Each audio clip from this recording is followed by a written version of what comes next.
we need to do, then we need to start something called re-education. So if you, and I've done it before, I went into a class, all boys, I brought in a girl, and I said, this girl is going to be your leader in this class. All the boys revolted. Because there is a default understanding that boys should always lead. And it's a religious problem too. The Bible didn't say the man will be the head of the woman. The Bible says the husband will be the head of the wife. Yes. So men by default assume the moment I walk into a room, I must be the god. Wait, take that back.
Well done, everybody. Thank you. So for those who are just coming, please just come to the front.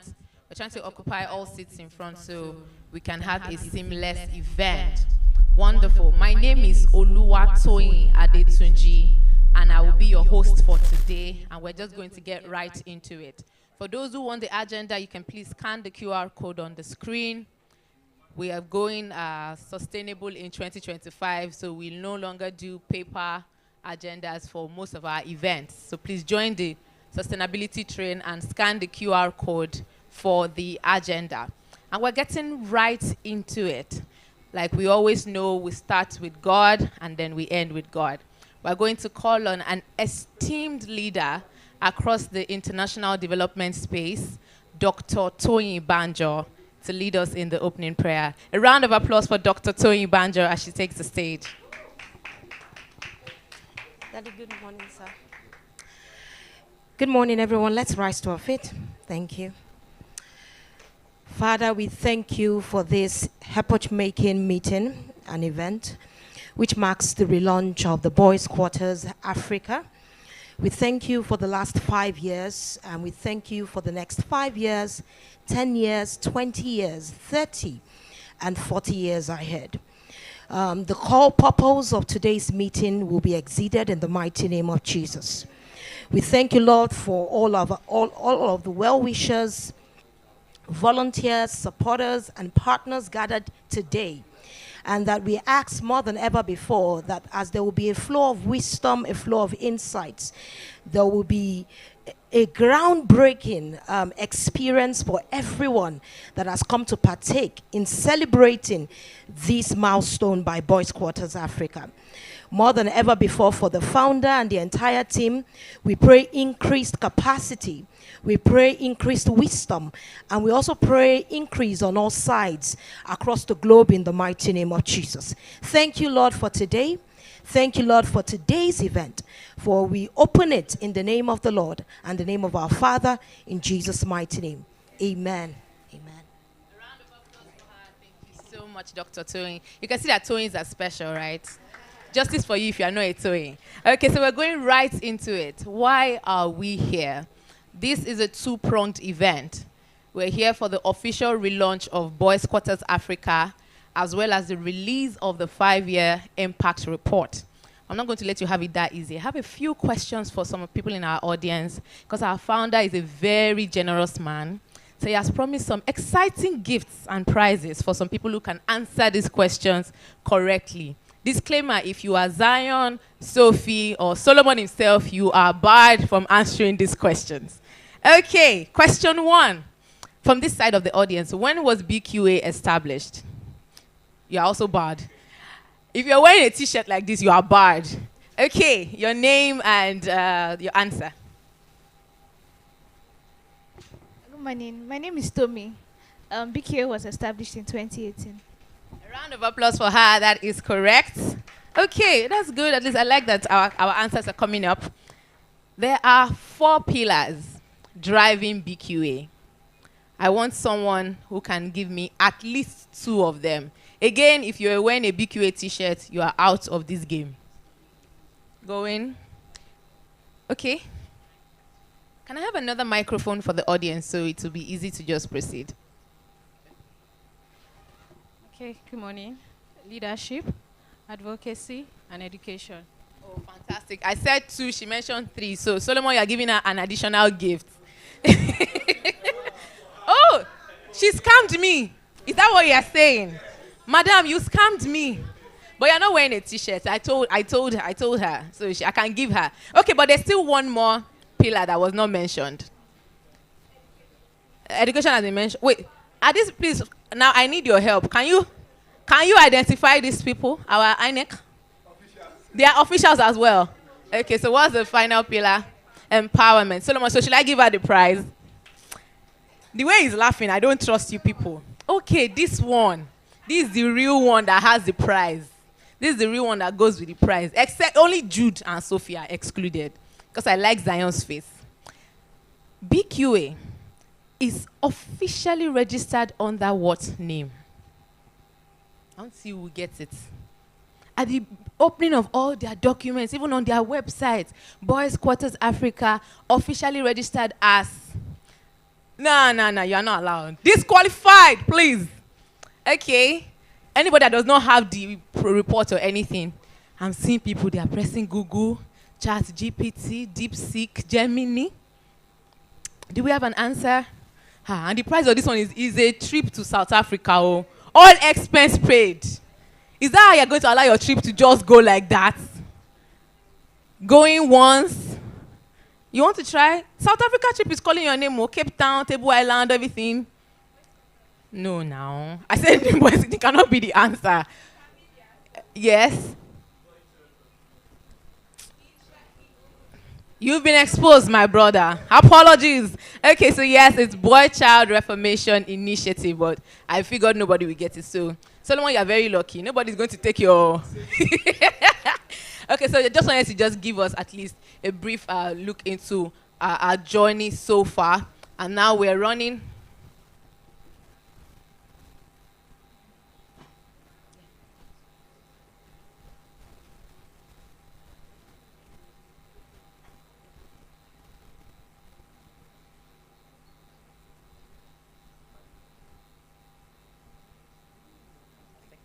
Okay, I just got to know that we have some very extremely special people in our midst who are not towing, but they are still special, you understand? Okay, so please, with a very loud round of applause, let us welcome officially and recognize a man without whom none of us will be here today. The father of our founder, the one and only Pastor Isaac Ayodele. A round of applause. You're very welcome, sir. And we thank you so much for pouring into the life of our founder. Without your efforts and without your sacrifices, Solomon definitely will not be here today. And he's a good guy. At least I will give it that. He's a fantastic guy. We all love him. You're very welcome, sir. Thank you so much. Thank you so much for honoring the father of our founder. Thank you so much, sir. I'd also recognize the presence of our keynote speaker, Pastor, apologies. The Lord can be calling you. You don't know. Mr. Gwenga Shonami, please. A round of applause. A round of applause. Thank you so much. Also, his lovely wife, Mrs. Christina Sonami. A round of applause, a round of applause. Well, let them recognize you, please. See beauty. Celebrate grace. You're very welcome, and thank you so much. And once again, because I love her so much, I'm just very impressed. Dr. Toyin Banjo is in the building.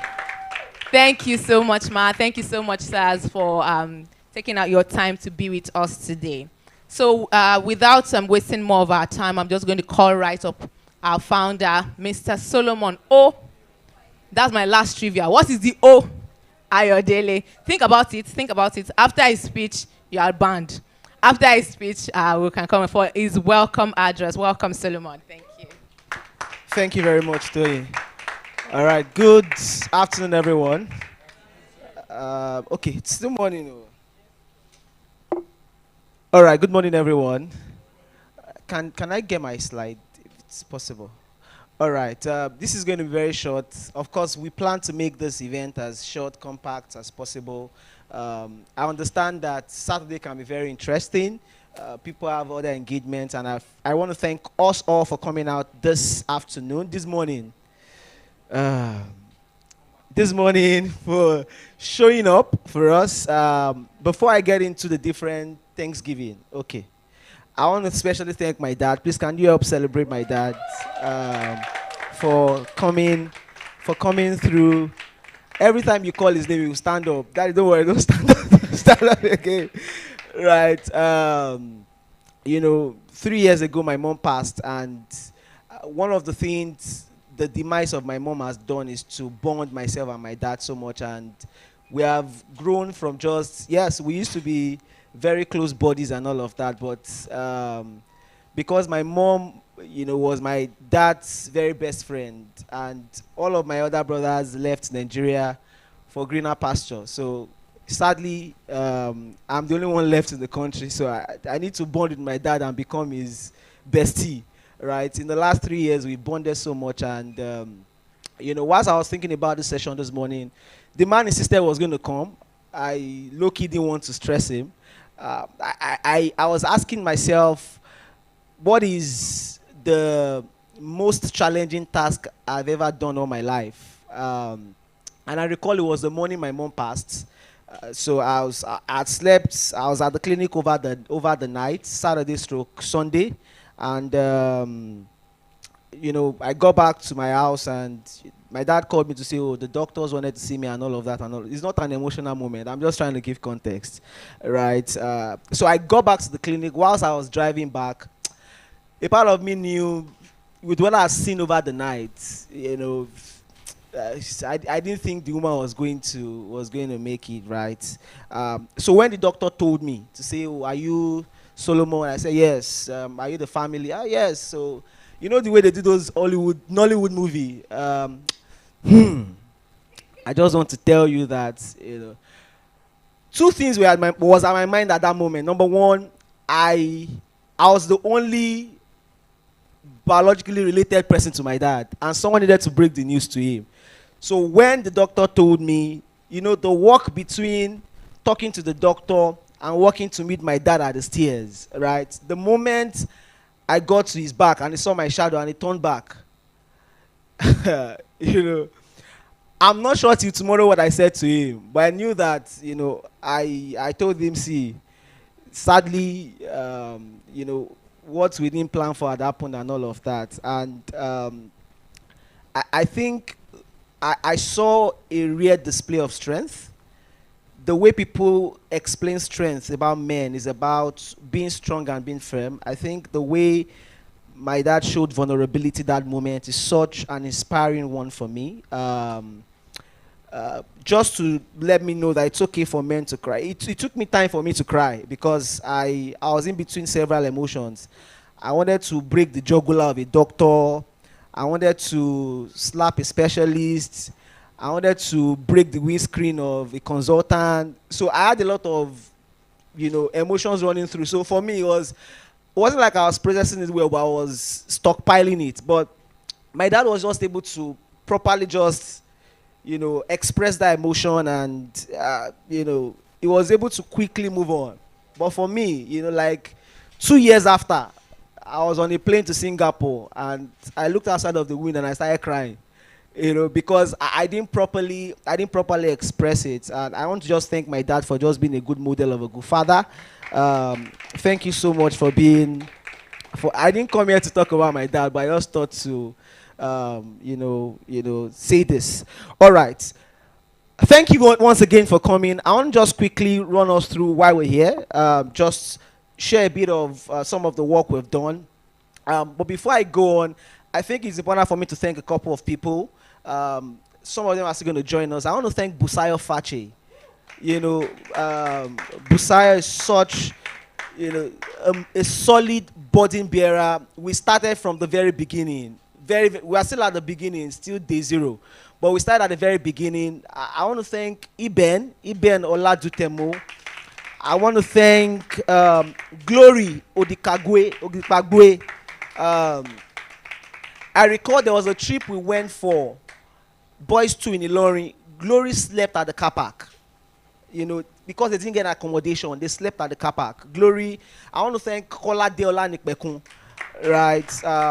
Those guys were the guys that sort of just, they were with us at the very beginning and just doing the work together, right? And when people ask me, why did you start Boy Scouters? How did you start Boy Scouters? Let me start from the name itself. So when you hear Boy Scouters at times, what comes to your mind is the typical Boy Scouters. I believe that my overarching vision or mission as a human is to facilitate the destiny of Africa through my voice and the power of technology. I am very bullish about Africa. And I see that the only way we can transform Africa is not about tech. Tech is just going to enable. The corporate world can do CSR, but they are not going to fix the problem.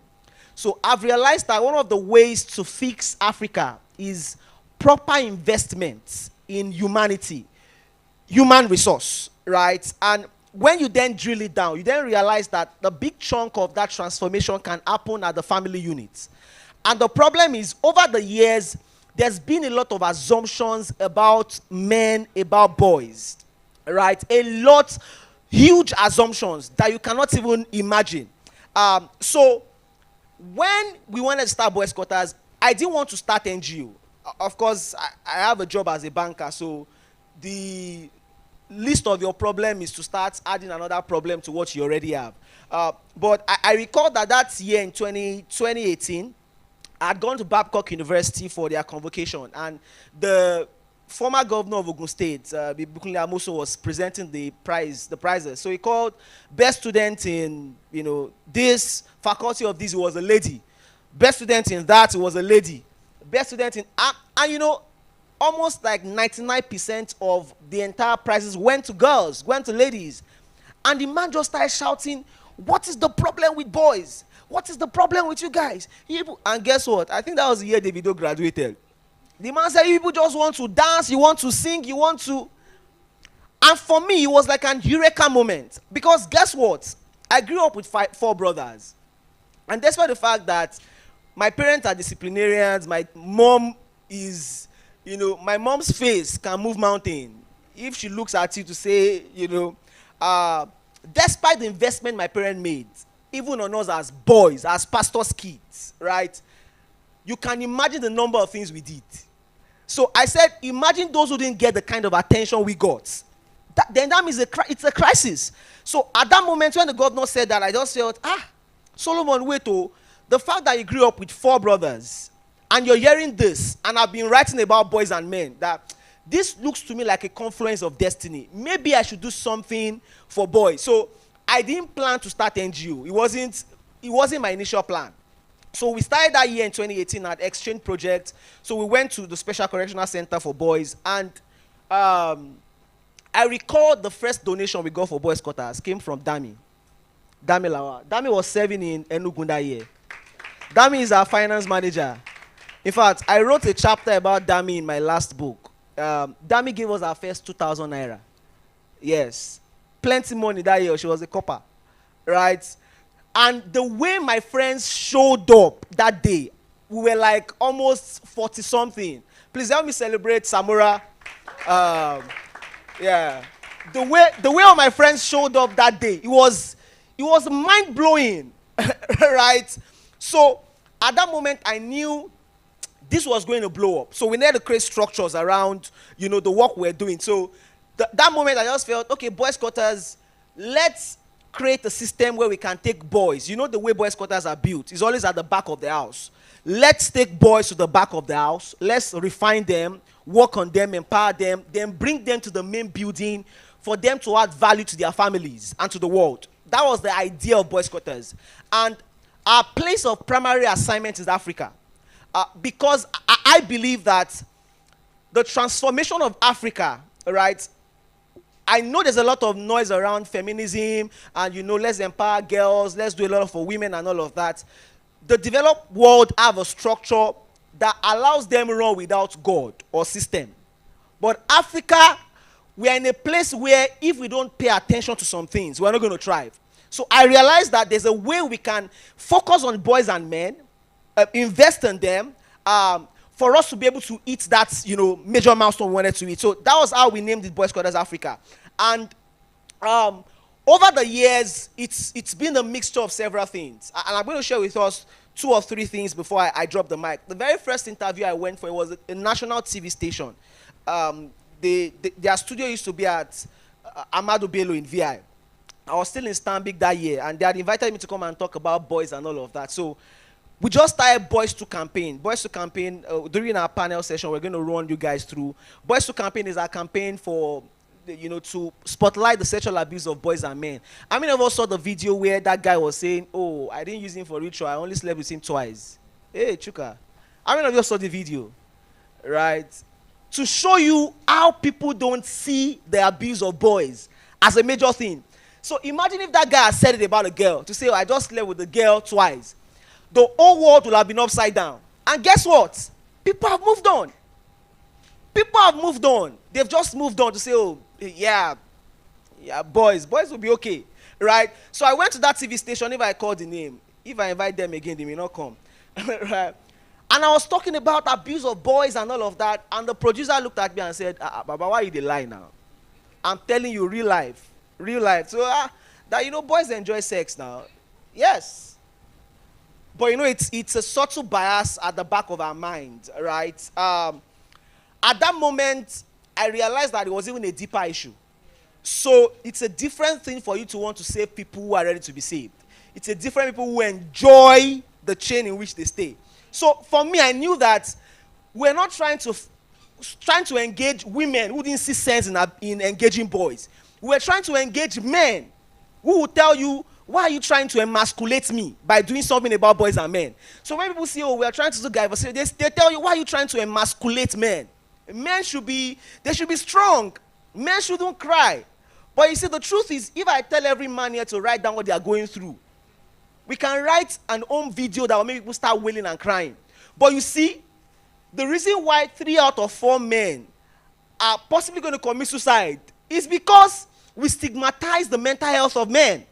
So when a girl falls, they say, sorry, don't cry. When a boy falls, they say, don't look at him. Don't look at him, so it doesn't feel like. And you know, it is subtle. At that moment, I realized that the bigger challenge is even engaging the men that will become fathers to these boys, right? That was the first story. The second story was when Ibadan in 2019, and you know, we had invited the Commissioner for Women Affairs then during the former governor of Oyo State. And the woman came and said, oh, Solomon, fantastic job. You know, I like the work you're doing and all of that, that he wants to introduce me to somebody, right? And the person called me to the back and said, oh, I like what you're doing and all of that. Are you sure you're not going to make out of men, you're not going to make out of these men, women? Right, yeah, a permanent secretary. Right? So that story also made me realize that these assumptions are sort of ingrained in our system. It's in the fabrics of our lives. Right? It is somewhere at the back of our minds. So this was how we decided we're going to go bullish. We're going to go aggressive. So from 2018, we started traveling from Ilorin to Ekiti to Akungba to Oyo to Oshogbo to, you know, I mean, we hosted an aggressive boys summit. By God's grace, this year we're going to host the largest in Africa. and we're going to announce at the panel session. So we went aggressive, and we then realized that we need to get data. So two things to close out. The data we gathered in 2019 showed us that 97% of the men above the age of 18 had their first sexual intercourse before the age of 18, meaning that 4 out of 5 men have been raped or abused. But because they don't understand that rape is irrespective of the gender, they are not. Yes. So when you think about it, say a man was raped, what comes to your mind? I hope you know that was until 2018, boys and men were included in the penal and criminal code for rape. It was the wife of our current president. I'm out of time. The wife of our current president that did that, right? So we then realized that we need to go bullish. So we started Project Sabi, for example. I recall the name Project Sabi came from, Samora, right? Well, if I say we're on my bed now, people will start saying, please don't go and cut it. Say we're on my bed. We're in my house, right? And I was just sharing with him the idea, and Samora said, let's come up with something. And we came up with Sabi, and by God's grace, we were able to implement a project on Project Sabi. 3 states, Lagos, Enugu, and Abuja. About 2 years ago, we engaged over 1,000 men to just mobilize them as allies towards ending gender-based violence. I think the summary of my story is where we're going to is larger and bigger than where we're coming from. And the reason why we have called this very small meeting of our partners, our friends, our donors, I forgot to mention, for like 2 years, this family, they were donating to boys' quarters without telling me. This family. Please let me celebrate the Shonamers. For like 2 years, every month, it was like a standing order. Please don't stop. Right. So the reason why we've gathered everyone is to let you know where we're going to is bigger. We've done a bit of more structure to our work. We have hired some full-time employees to just help us set things in motion. We have said that in the next 5 years, you will at least find a boy-child transformation home in 5 African countries. And we're trusting that with all of the work we have done in the past and all of the things we have already in our pipeline, you will begin to see much more of our work beyond the narrative. Please enjoy the rest of the event, and thank you so much for coming. God bless you. Thank you, Solomon. A round of applause for Solomon once again. That was very insightful. And true to Solomon fashion, he did not use his slide. So a round of applause for him for that. Thank you so much. So before we call up our keynote speaker, we have a lot more people in the house now. I just want to do something very slight. Solomon mentioned the importance of awareness and driving advocacy, putting a spotlight on the problem because it's easy to ignore. That, they're just boys. So we're going to do something slight on raising our awareness. So I'm going to start with, I need a volunteer. Anybody? Don't worry, that South Africa trip, you will still go. I believe in you. Okay, so we're going to do something just fast. Jude, I need you as well. So in 5 seconds, so you're going to be competing. Row 1 versus row 2. Power. He's a fantastic guy. So just look around. Look around the room. Okay, so now you can face me. Just look at me now. Yeah, and close your eyes. Simple instruction. Thank you. So I'll start with Jude to buy, what's your name? To buy Mary some time. Jude, so you've looked around the room. I need you to pick a color. There's no color called Color black. Okay, so I want you to mention 5 things that are black in this room.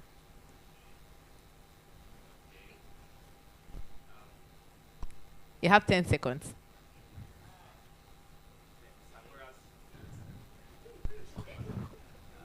Nine. 8. Solomon, you're not allowed to help. 7. 6. No, his shoe is not black. 4.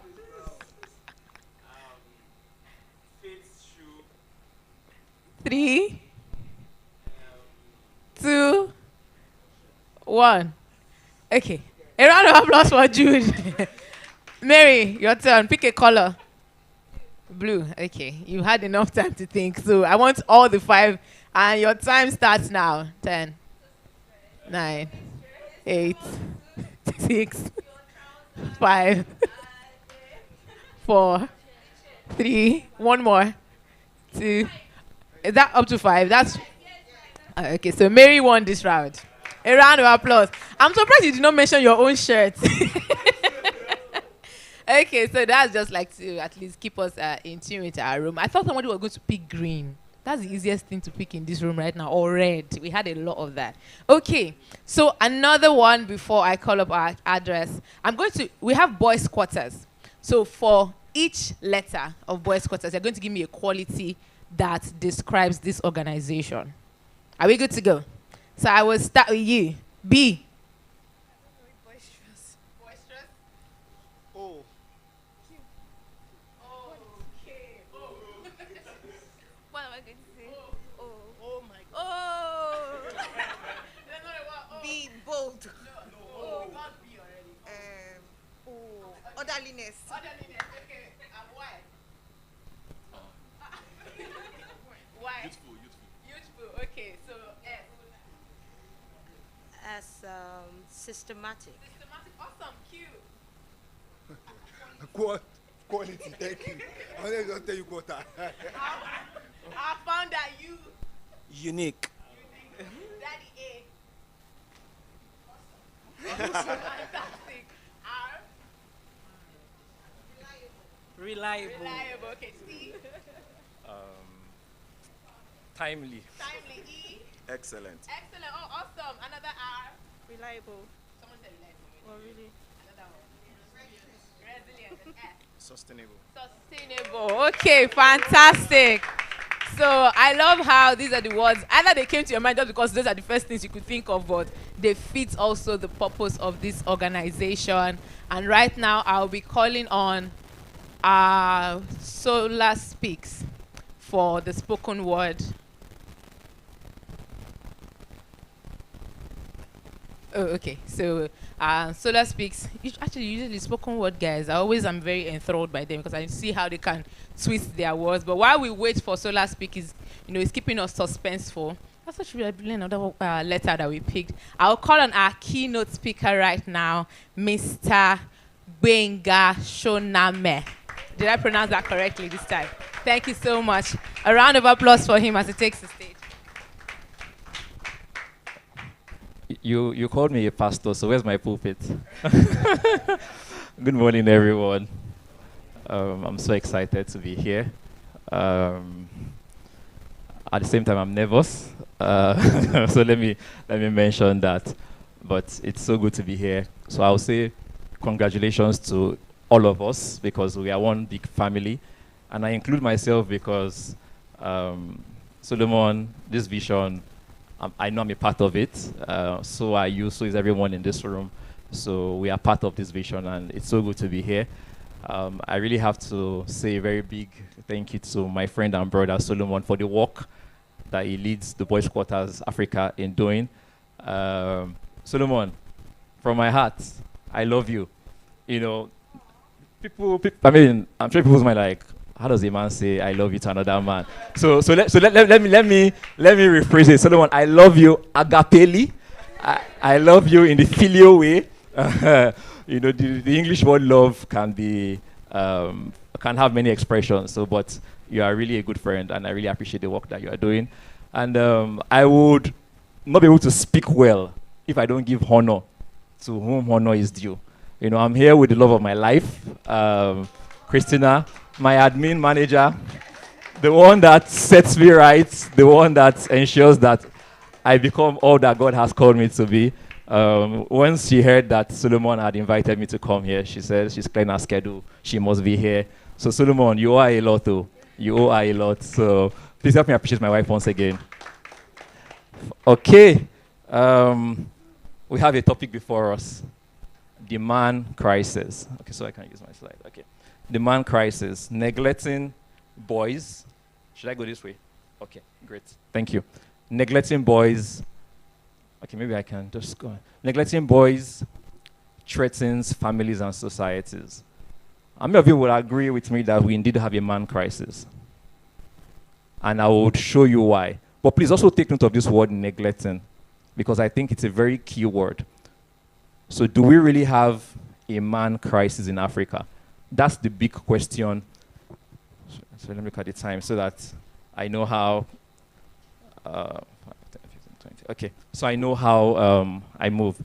Now, the man crisis focuses on how society neglects, the man crisis focuses on how society's neglect of boys and young men can have far-reaching effects on families, communities, and even broader societal structures. Key word being neglect. And now that word neglect, it could be done willfully or unknowingly. So you could neglect someone not knowing you are neglecting the person, and you could actually do it purposefully. So you have parents not showing up for their children unknowingly. And there could be those who do not also show up knowingly. Now, I'll run you through some statistics. I would agree. I'm sure I'll be able to convince you that the man is truly in crisis. Now, in Africa, let's look at the first stat. Globally, men are more likely to die by suicide than women. In South Africa, for example, the male suicide rate is 5 times higher than that of female. Now, sexual abuse also. Look at this. Research indicates that in Africa, 19.3% of women have experienced sexual abuse, a rate compared to that of girls at 20.2. Solomon was alluding to this when he talked about men also being abused. But you will see the numbers and you'll be like, so men also get abused. So it's going at the same rate, almost the same rate. The way women are being abused, men are also being abused. So it's not any different. Now, this blew my mind. Talking about prison inmates. In 2017, they came up with this data. Women made up approximately 3.4%, while the men, the inmates, the big boys, the bad boys, 96.6% of men are in prisons. But then, and I wonder, those movies that we used to watch growing up, where women, steal, they have gangs and all of these things. I'm like, don't women also commit crime? Or is it that before they arrest them, the women, they find a way to, sort themselves out and they don't get jailed? But data tells us that more men are being jailed today. It's a lot. Okay, let's go to next. Now, in Nigeria, let's come home to Nigeria. I'm just giving this as a basic fact before I go into what I have to say. Mental health. A study analyzing Nigeria's paper from 2010 to 2019, about 9 years, says that 80.6% of reported suicide cases had to do with financial constraints and marital conflicts being common contributing factors. Now, men are faced with, every man here, if I ask, okay, how many single men are here? Just by way of show of hands, any single man? Like, you're not married. I'm not asking if you're in a relationship or not. You're not married. Okay, so we have more married. Oh, okay, 1, 2, 3, 4. My wife and I, one of the things that we do, we coordinate singles, and one major reason why single men till tomorrow don't want to marry is because of that financial constraint. They feel like they don't have enough. And now, guess what? That same situation is what gets men to commit suicide if it's not properly managed. We'll go into it. Education, 2022, only about 4.3% of Nigeria men age 25 and above attained at least a BSc. So our girls are reading more than our boys, surprisingly. Well, maybe not surprisingly, because if all of us here can attest to it, girls were the better students in school, and when I was a teenager, I'll just share that briefly. During exam, if you went to a mixed school like I did, I went to International School University of Lagos, ISL. Any ISL person in the room? Okay, nobody ISL here. It was a mixed gender, right? So we had boys, we had girls, and before you know it, you have caught one crush, you have developed one like for one girl, and guess what? You have exams. You'll be able to read. You'll just be fantasizing on, when I see her tomorrow, how do I shake her? How do I talk in? How do I dress? And guess what? My book will be staring at me. I won't be able to read. And I will just go on. And thankfully, somehow, we shall pass the exams. God helped us. And then you will see the ladies coming out in flying colors. Now, if only, okay, let me not jump my gun. So I'll tell you why those things happen to us, or it happened to us as boys. Okay? Now, prison inmates also, we are saying that in Nigeria, total of 17, as at 2025 February, 79,363 inmates. Male make up 97% again. And now this is the one that really got my attention. 49.6 of inmates were between the ages of 18 and 29. Now, Nigeria is largely a youthful population.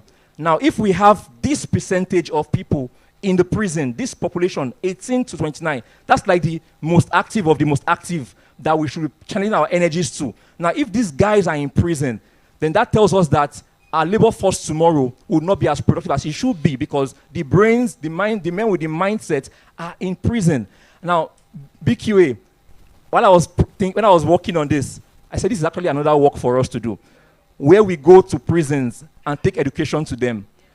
So if we cannot get them schooled, let's school them. Let's go meet them in school, in the prison, right? School them, let them leave prison with their BSc, leave prison with a vocational skill. That way they come out and they do better in society, right? So that's part of the work that we have ahead of us, because this number is staggering.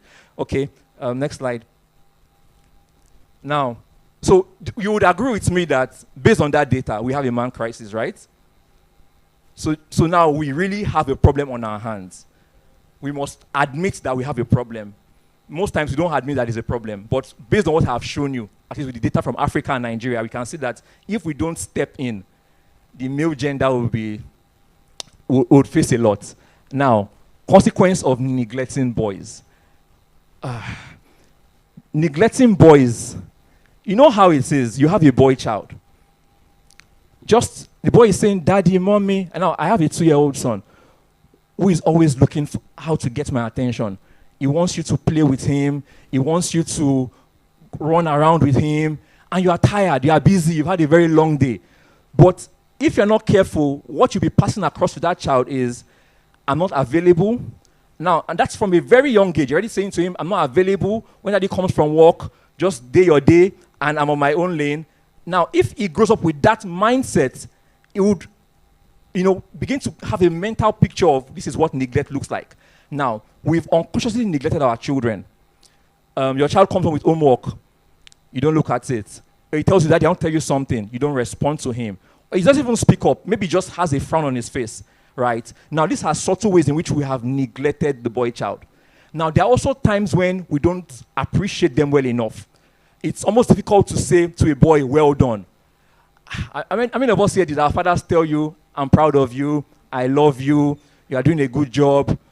It's almost... It's almost like, you need to do more, I came first in class. Daddy, what else do you want me to come? I've already confessed already. It's almost like, you can do better, right? And also, there's also a part of this I want to highlight, where we don't correct our boys is also an area of neglect. Now, what you don't correct would go on to cause a crisis, because that boy will feel entitled. So he takes something, you don't tell him, no, we don't steal. You ask for permission. Even in the house, you don't take food without letting me know. You have to set boundaries and rules. If not, that child will go out in society thinking he's entitled to everything and anything. He goes to work. He feels like I should be promoted even though I didn't do well enough, right? That mindset starts to affect the boy child. And what the problem really lies is it passes on to the next generation. I can't think of a better example than from scripture, where I remember the story of Eli. For those that know the Bible, Eli never took the pain of correcting his boys. Now, that's spiraled down into how they live their lives. Now, this is where the problem also is. Samuel, who was a mentee to Eli, didn't have a mental model or a picture of what it takes to correct a child. So guess what? When Samuel also had his own children, they replicated the same model he saw in the life of Eli. His own children too were wayward. So when we neglect our children, our boys, then these are the consequences that we are likely to experience. Crime and social instability. We see our boys, because they want to have a name. Boys take drugs because somebody needs validation. Because they want to boost their esteem. Not because drugs is sweet, or not because, well, I'm not taking Sha, but not because those things you know, but just because they want to feel high, they want to feel confident enough to be able to face anybody, right? And that propagates crime in the society. Disengagement from productive jobs and careers. We look at the statistics. Men are not in school again. Men don't want to work, looking for a fast way to make money. The models that we have in front of us today as men, we have to really, really be careful to pick your model, to pick who you look up to, because society by default nowadays helps you, gives you a skewed mindset, and then you all of a sudden feel like, why am I working? Why am I doing this job? Not knowing that if you were rightly advised and you stayed 5 years in the job, you would have grown your skill set, right? So mental health, this is an issue that men really face. We're seeing consequences of neglecting the boy child. Depression is real. Men don't own up to it. Men, and I thank God for conversations and other expressions of BQA where they talk about these things. Anxiety, addictions. These are real life situations that men go through. I was in a meeting last Saturday. We organized a meeting for men, for singles. And then we had a breakout, boys separate, ladies separate. And the kind of things I was hearing from the men, it was just, one, I thank God for a safe space where men could speak, right, freely, to hear the things that men are going through. Solomon, it's mind-blowing, the things that men go through. But it's okay because at least you can speak up and find help, okay? Now, breakdown in the family structure is also a consequence of neglecting the boy child, because this boy would one day become a dad. And then if he doesn't know how to run his own home, then what would he do? Okay, next slide. Let me not spend too much time on that. How did we get here? This is also a big question. How did we get to this point? Number one, absenteeism by fathers. This is really, really, really key. As of 2023, in the US, approximately 1 in every 17.6 million children, or nearly 1 in 4, live without a biological father, a stepfather, or an adoptive father. So you don't have to now, this is also to the single moms out there. Even if the man left, you must find a way to keep a father figure for that child. Because we are seeing by data that not having a father figure in the life of a child has big impact, right? Boys raised without fathers are more likely to struggle with identity formation, leading them to seek validation in unhealthy ways. We talk about it, gang crimes and all of these things. Fathers provide role models for masculinity, responsibility, and discipline. This is the work of the father. The father, yes, the father is not just to pay bills. Provision is more than paying school fees. You have to provide leadership. It's part of the roles of the fathers. And some of the top reasons for absenteeism of fathers are broken down. So 3 major reasons when I researched it. Separation or divorce is one of the reasons why fathers are not present, obviously. Number 2, death of the fathers. And 3, when they give birth to, when they have illegitimate birth. So one guy, one girl, NYSC copper, something happened, a baby shows up, the guy absconds, he redeploys for one reason, leaves the lady in school, she has to go home and face all these things by herself, right? Now, those situations create a lack and a gap. So when you see, I also stumbled on this video on Instagram where he talked about the Super Bowl in America. So the Super Bowl is like the Champions League of American football, right? One of the biggest competition where people like Jay-Z and all these big guys perform at the half-hour show, a lot of big money. And they were saying that all the quarterbacks, now the quarterbacks are like the captains, the leaders of the team, all the quarterbacks that have led their teams to win Super Bowls, what they researched about them was that all of them had a present father. Now, for me, that was very, very huge. Now, because the role of a quarterback involves you being a leader, you can think, analyze situation, read scenarios, take decisions in a split second. Now, they attributed it to the presence of a present father, one who can show the way, who can guide the son, right? So, number 2, cultural shifts and identity confusion. this is part of the problems of our society today. We don't even know what men should be doing today. What is the role of a man? You know, back in the day, a man is a provider, a protector. What else?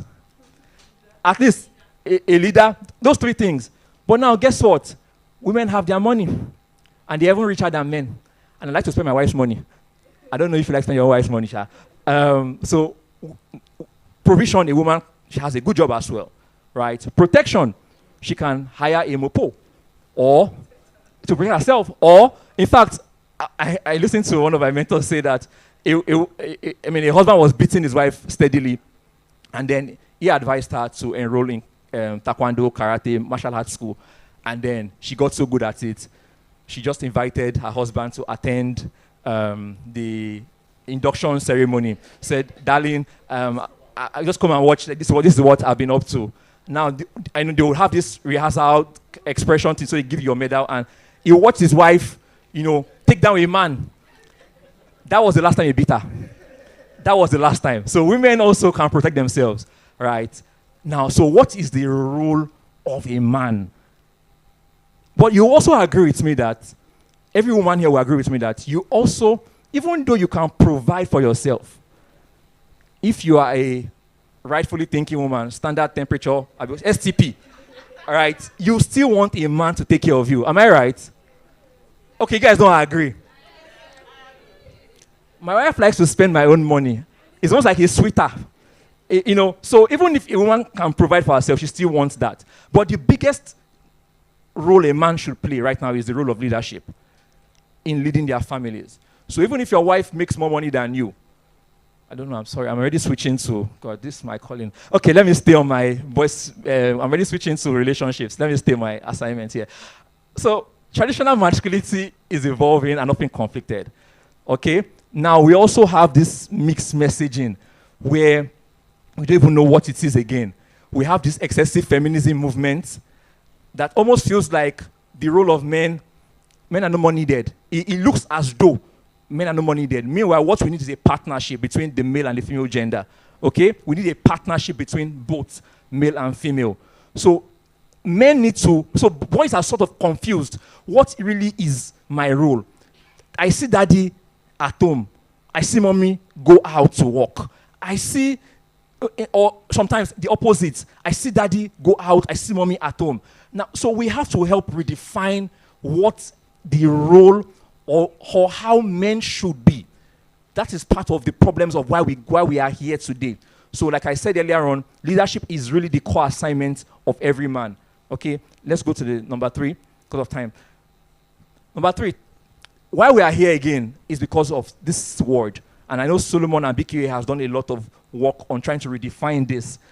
Toxic masculinity. That thing that tells you are a man, you are tough, you are strong, nobody must see you cry, you must not show emotions, you must be strong, you don't ask for help. That thing is pride.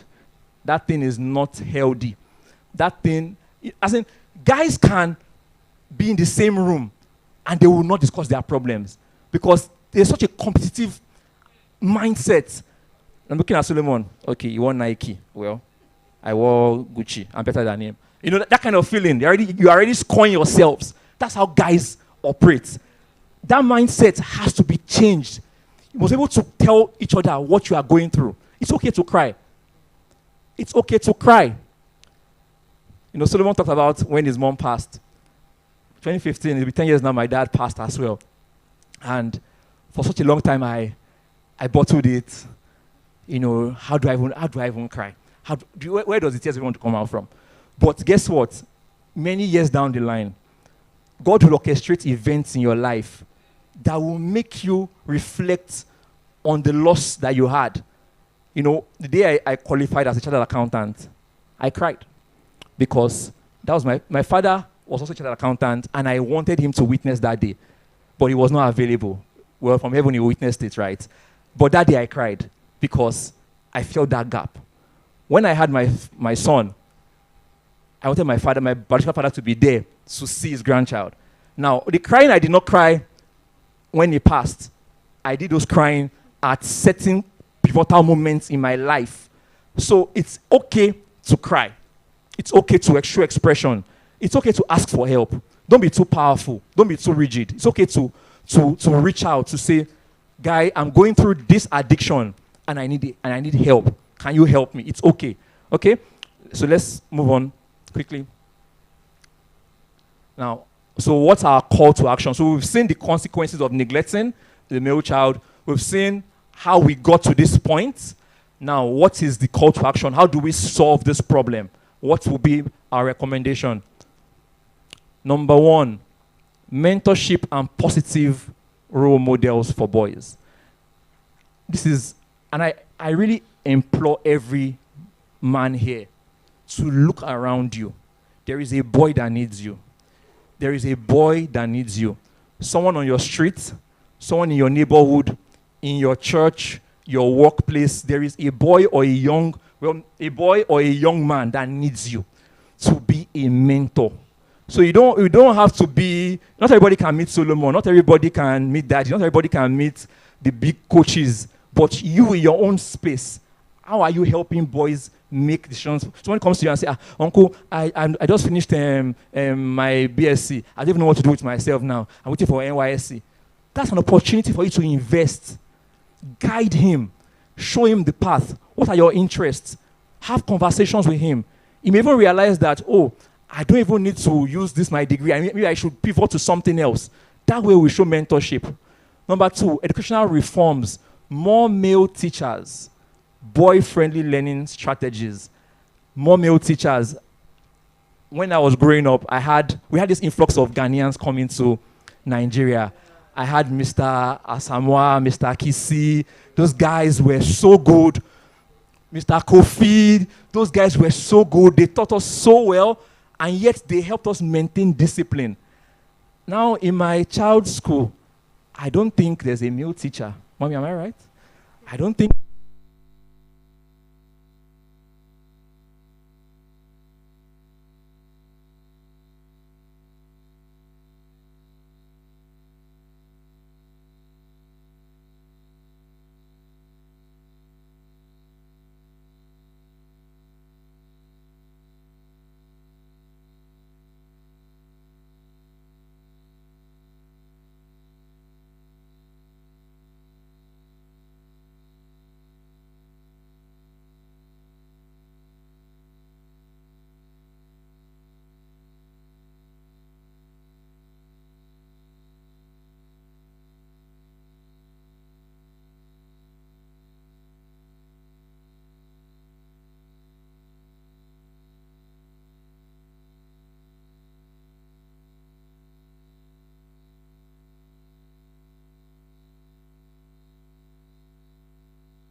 The quick fix solution. My car is go to mechanic now.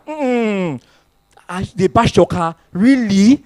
That conductor must be out of his mind.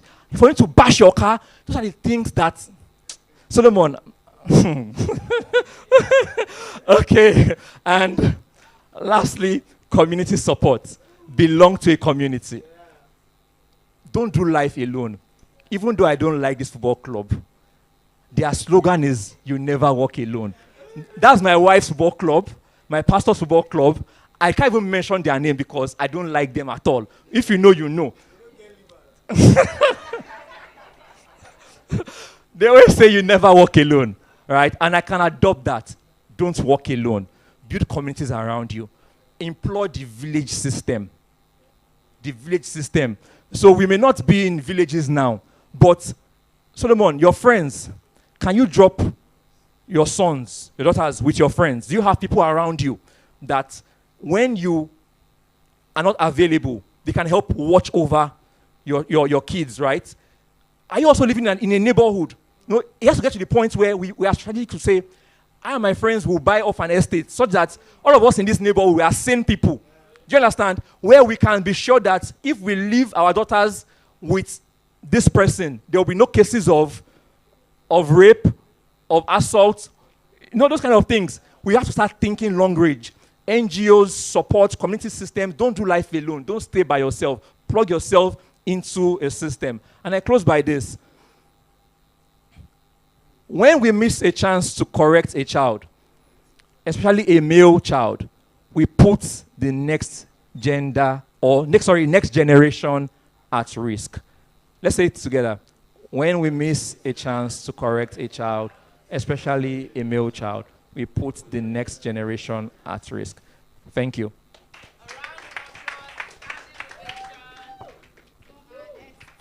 Keynote speaker. If that resonated with you, let's keep the applause going. Thank you so much, sir. Let's have our seats. That was succinct and profound. I have so many lessons I took from that, and I know I'm not the only one. Starting from how boys are left to just grow in the wild and fend for themselves. And that translates into the man crisis that we're currently facing. And it went straight to providing solutions to that. How we all here need to volunteer our time, our energy and resources into providing mentorship opportunities and positioning ourselves as positive role models for the boy child across our respective communities while driving impactful communities and a sense of growth. Once again, a round of applause. Thank you so much, sir, for that very insightful keynote address. So to keep things moving, we're going straight into our spoken word segment with none other than our spoken word artist, Solar Speaks. A round of applause for him. You're very welcome. Thank you very much. Good morning, everyone. Good morning, brother. Good morning, Christina. Good to see you. Good morning, sir. Good morning, Daddy. Good to see you. Stop giving that was a powerful one. Thank you so much. Good morning, sir. Good morning. Good morning, everyone.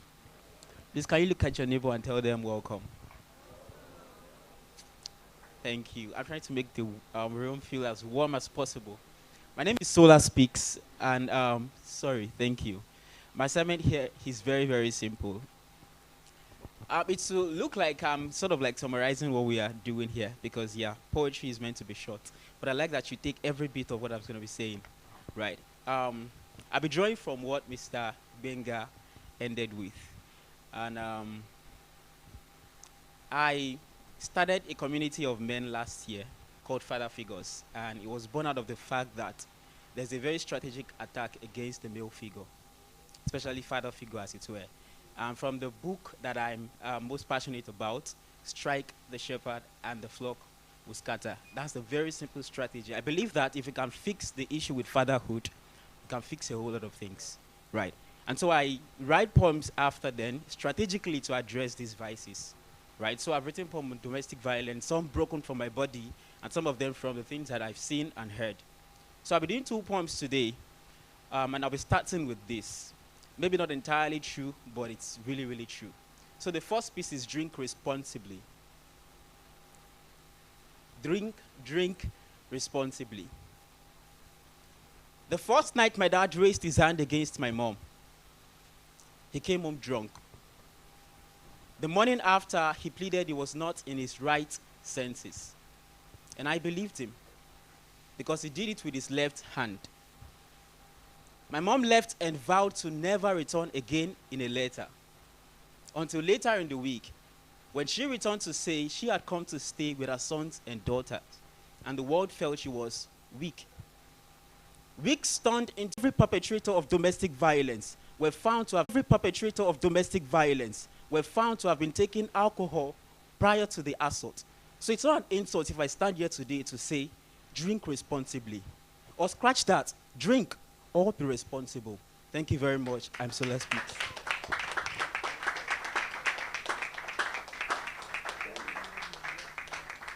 Thank you. I'd like to state that I do not just write poems to entertain, as entertaining as it might sound. All of the rhymes and rhythms, but I would like that these things stick to you. I'd like that you really take these messages home. I wrote this other poem, Monster, and it's a really personal story. Please listen. Last year, my dad once reported to my pastor. This boy is a bastard. Now, he was not surprised because, of course, he knew the son of whom I was. I was there in a poorly lit corner of our 4-bedroom flat living room, hands trembling and eyes teary, resembling a poor lost puppies, popping out of my socket as I watched this man, who had once wooed my mom into muting other men, marrying him and making babies with him. I watched this man try to pull the hair out of my mom's hair, lock them into dreads, hands on her breath. I dread this moment. When I pushed him to the bed, unlocked his legs from around her waist and pulled his grips open, hoping that she would have the smallest strength to catch her breath back into her lungs. See, if saving your mom's life from the hands of death is what it means to be a bastard, then I think we need more men to be called sons of bastards too. 2 weeks earlier, 16th of September 2017, I turned 18. Got chocolates and cupcakes, a short love poem and a beautiful portrait from the girl I called my crush in school. The feeling was cool. But that night, I didn't want to close my eyes to sleep because deep within I was scared of waking up into the first day of being a man. I was scared of turning 18. I was scared that the girl who invited me to feast with her family on Friday nights would someday have her face facing my feast. I was scared that the girl who crushed on me would someday be crushed by me, leaning on crutches rather than leaning on me. I was scared that we will move from cracking our ribs to breaking our bones. I was scared that the first step to becoming a man is becoming a monster, or the first step to becoming a monster is becoming a man. All the blood-sucking beasts around me had beards, and I was already growing a mustache. I was scared that the bigger your body becomes, the smaller your heart becomes, because you can't take the innocence of a boy into the adolescence of a man. I am innocent, but I am my father's son, and I know the tendency of genetic sickness, so please forgive my weakness. I know someday my dad would see this poem and turn to the next man aside to say, this boy is a bastard. But wherever you are, Dad, I'd like you to know that I love you and I forgive you. Not for the bad things you did, no, but for the good things you couldn't do. Dad, 27th of January, 2002, you had just returned from the state's capital with money and food. My mommy was there in the kitchen frying the chicken you had brought, and we were gisting with the men on TV when we heard boom and another boom, boom. Moments after then, I found my small hands locked in the safety of your grip. My brother was balanced on your back. We were running. Fire was falling from behind. I was calling on my mommy. We were running. Fire was falling from behind. I was falling in love with you, Dad. Because the same hands that formed the fist against my mom's face came back to form the grips that kept your son safe. Dad, I forgive you. Not for the bad things you did, no, but for the good things you couldn't do. Dad, last summer, somehow, I found a passport of my mom in her 30s. She was beautiful, brilliant, and this boss baby kind of bold. So you must have been some drop-dead, good-looking, God-fearing, gorgeous guy to have won her heart to a date. So something must have changed to date. Maybe you're not a monster. Maybe you're a man kind of star, but the world has taught you never to shine out loud. so you choose to shine in instead. They say it is weakness to shine your teeth, so you choose to shine your eyes instead. But Dad, these symptoms don't look good on you. This is not your sickness. I have tasted from your cup of love. Dad, you are sweetness. The heavens bear me witness. For goodness sake, you paid so much as a bride price. Or maybe not so much. But how do you pay more attention to the world when they try to teach you how to love your wife, how to live your life? Dad, I know right now, I sound like a 4-year-old boy trying to teach his dad 3 ways to make babies. But I may not know 2 ways to make babies, but I know 1 way to make a difference. It is to be different from the world. The world says a man is never allowed to cry in public. A man is never allowed to cry in public, except he does it calmly. And no matter how hot you feel you need help, just stay cool and collected. That's exactly how to be manly. But sadly, or gladly, even Jesus wept.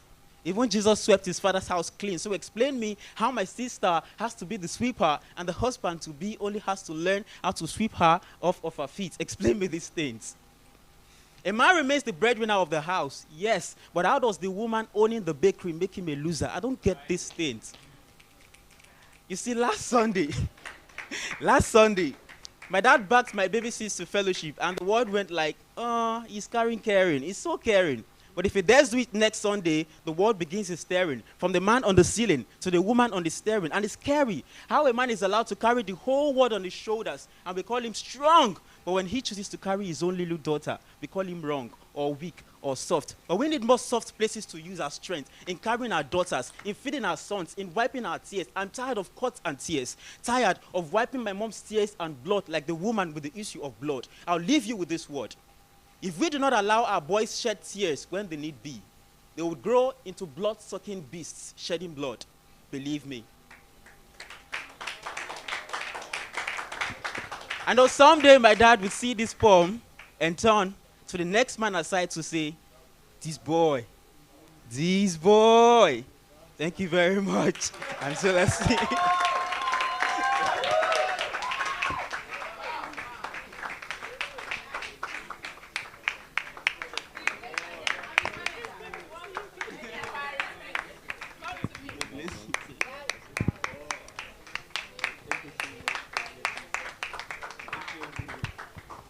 Thank you so much, Solar Speaks. I mean, I am stunned, and I'm hardly ever stunned by a spoken word artist. That was phenomenal. At least now, my brother is going to be sweeping henceforth if I didn't take anything away. Thank you so much. That was super amazing. So now we're going into the gist of today's event.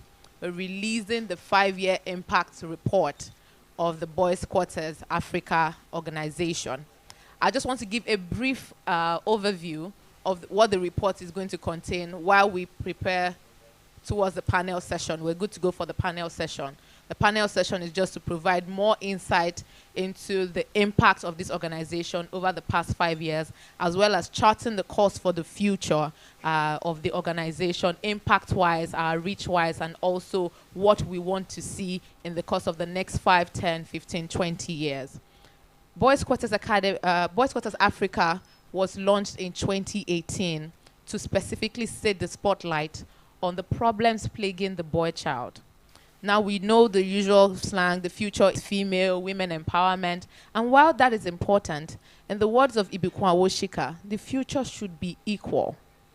If the future is tilted against an imbalance, one gender over the other, what we're going to see in the course of the next 10, 15, 20 years is that the problems we have now and we're fighting against will still be the problems we have in the future. However, what will change will be the gender that is so-called oppressed.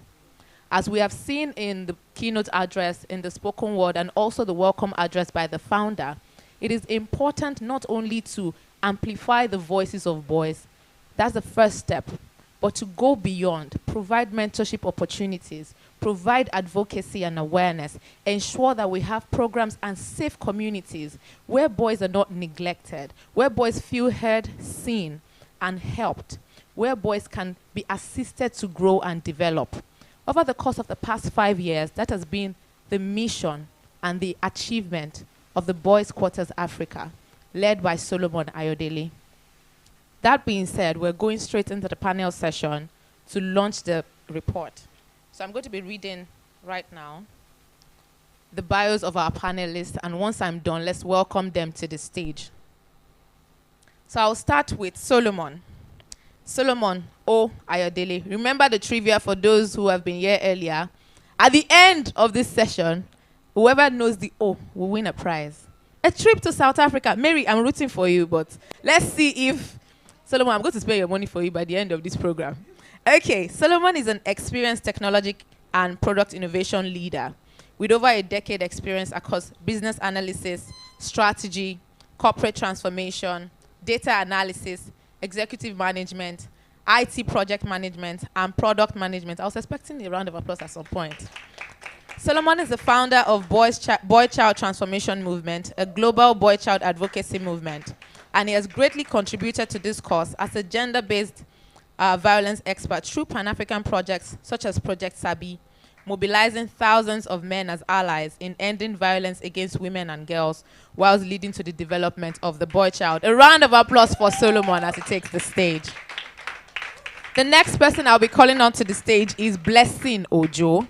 Blessing is a dynamic leader and community builder with a proven track record of driving innovation and empowering young entrepreneurs. As the Chief Operating Officer at Boys Quarter Africa, she plays a pivotal role in shaping the organization's future to unlock the potential of Africa's youth through creative and sustainable solutions. With a passion for fostering collaboration and growth, Blessing has spearheaded impactful initiatives that bridge gaps between talent, opportunity, and resources. Okay, Blessing is a he. Apologies. I sincerely apologize for that.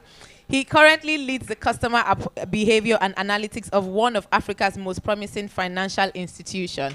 Once again, let's welcome to the stage Blessing Ojo. Finally, we have Sophie. Sophie is a passionate advocate for social impact and sustainable development, dedicated to supporting causes that empower individuals and create a better world.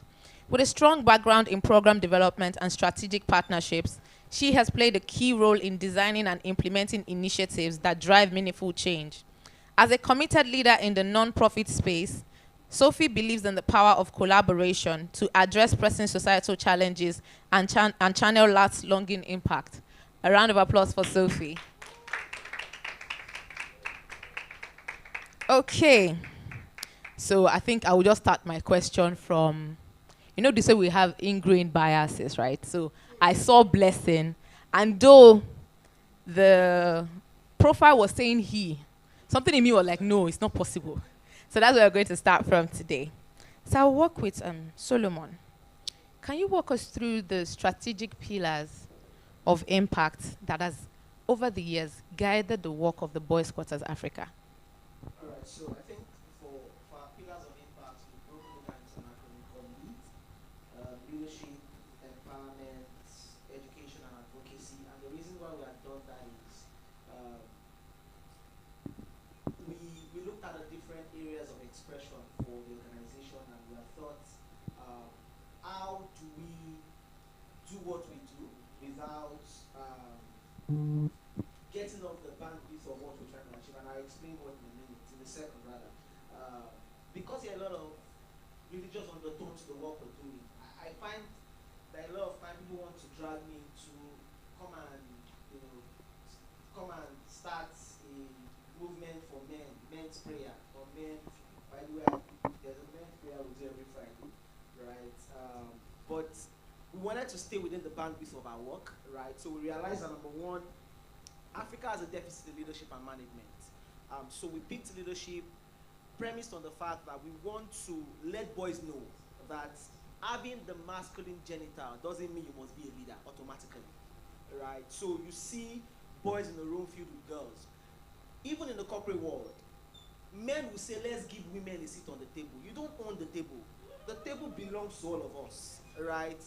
And these things are just subtle at the back of our mind. So we try to teach boys to say, leadership is not even about your gender. It's about the value you bring to the table. A woman can actually lead. That's one. For education, you may be surprised to know that there are possibly more out-of-school boys than out-of-school girls.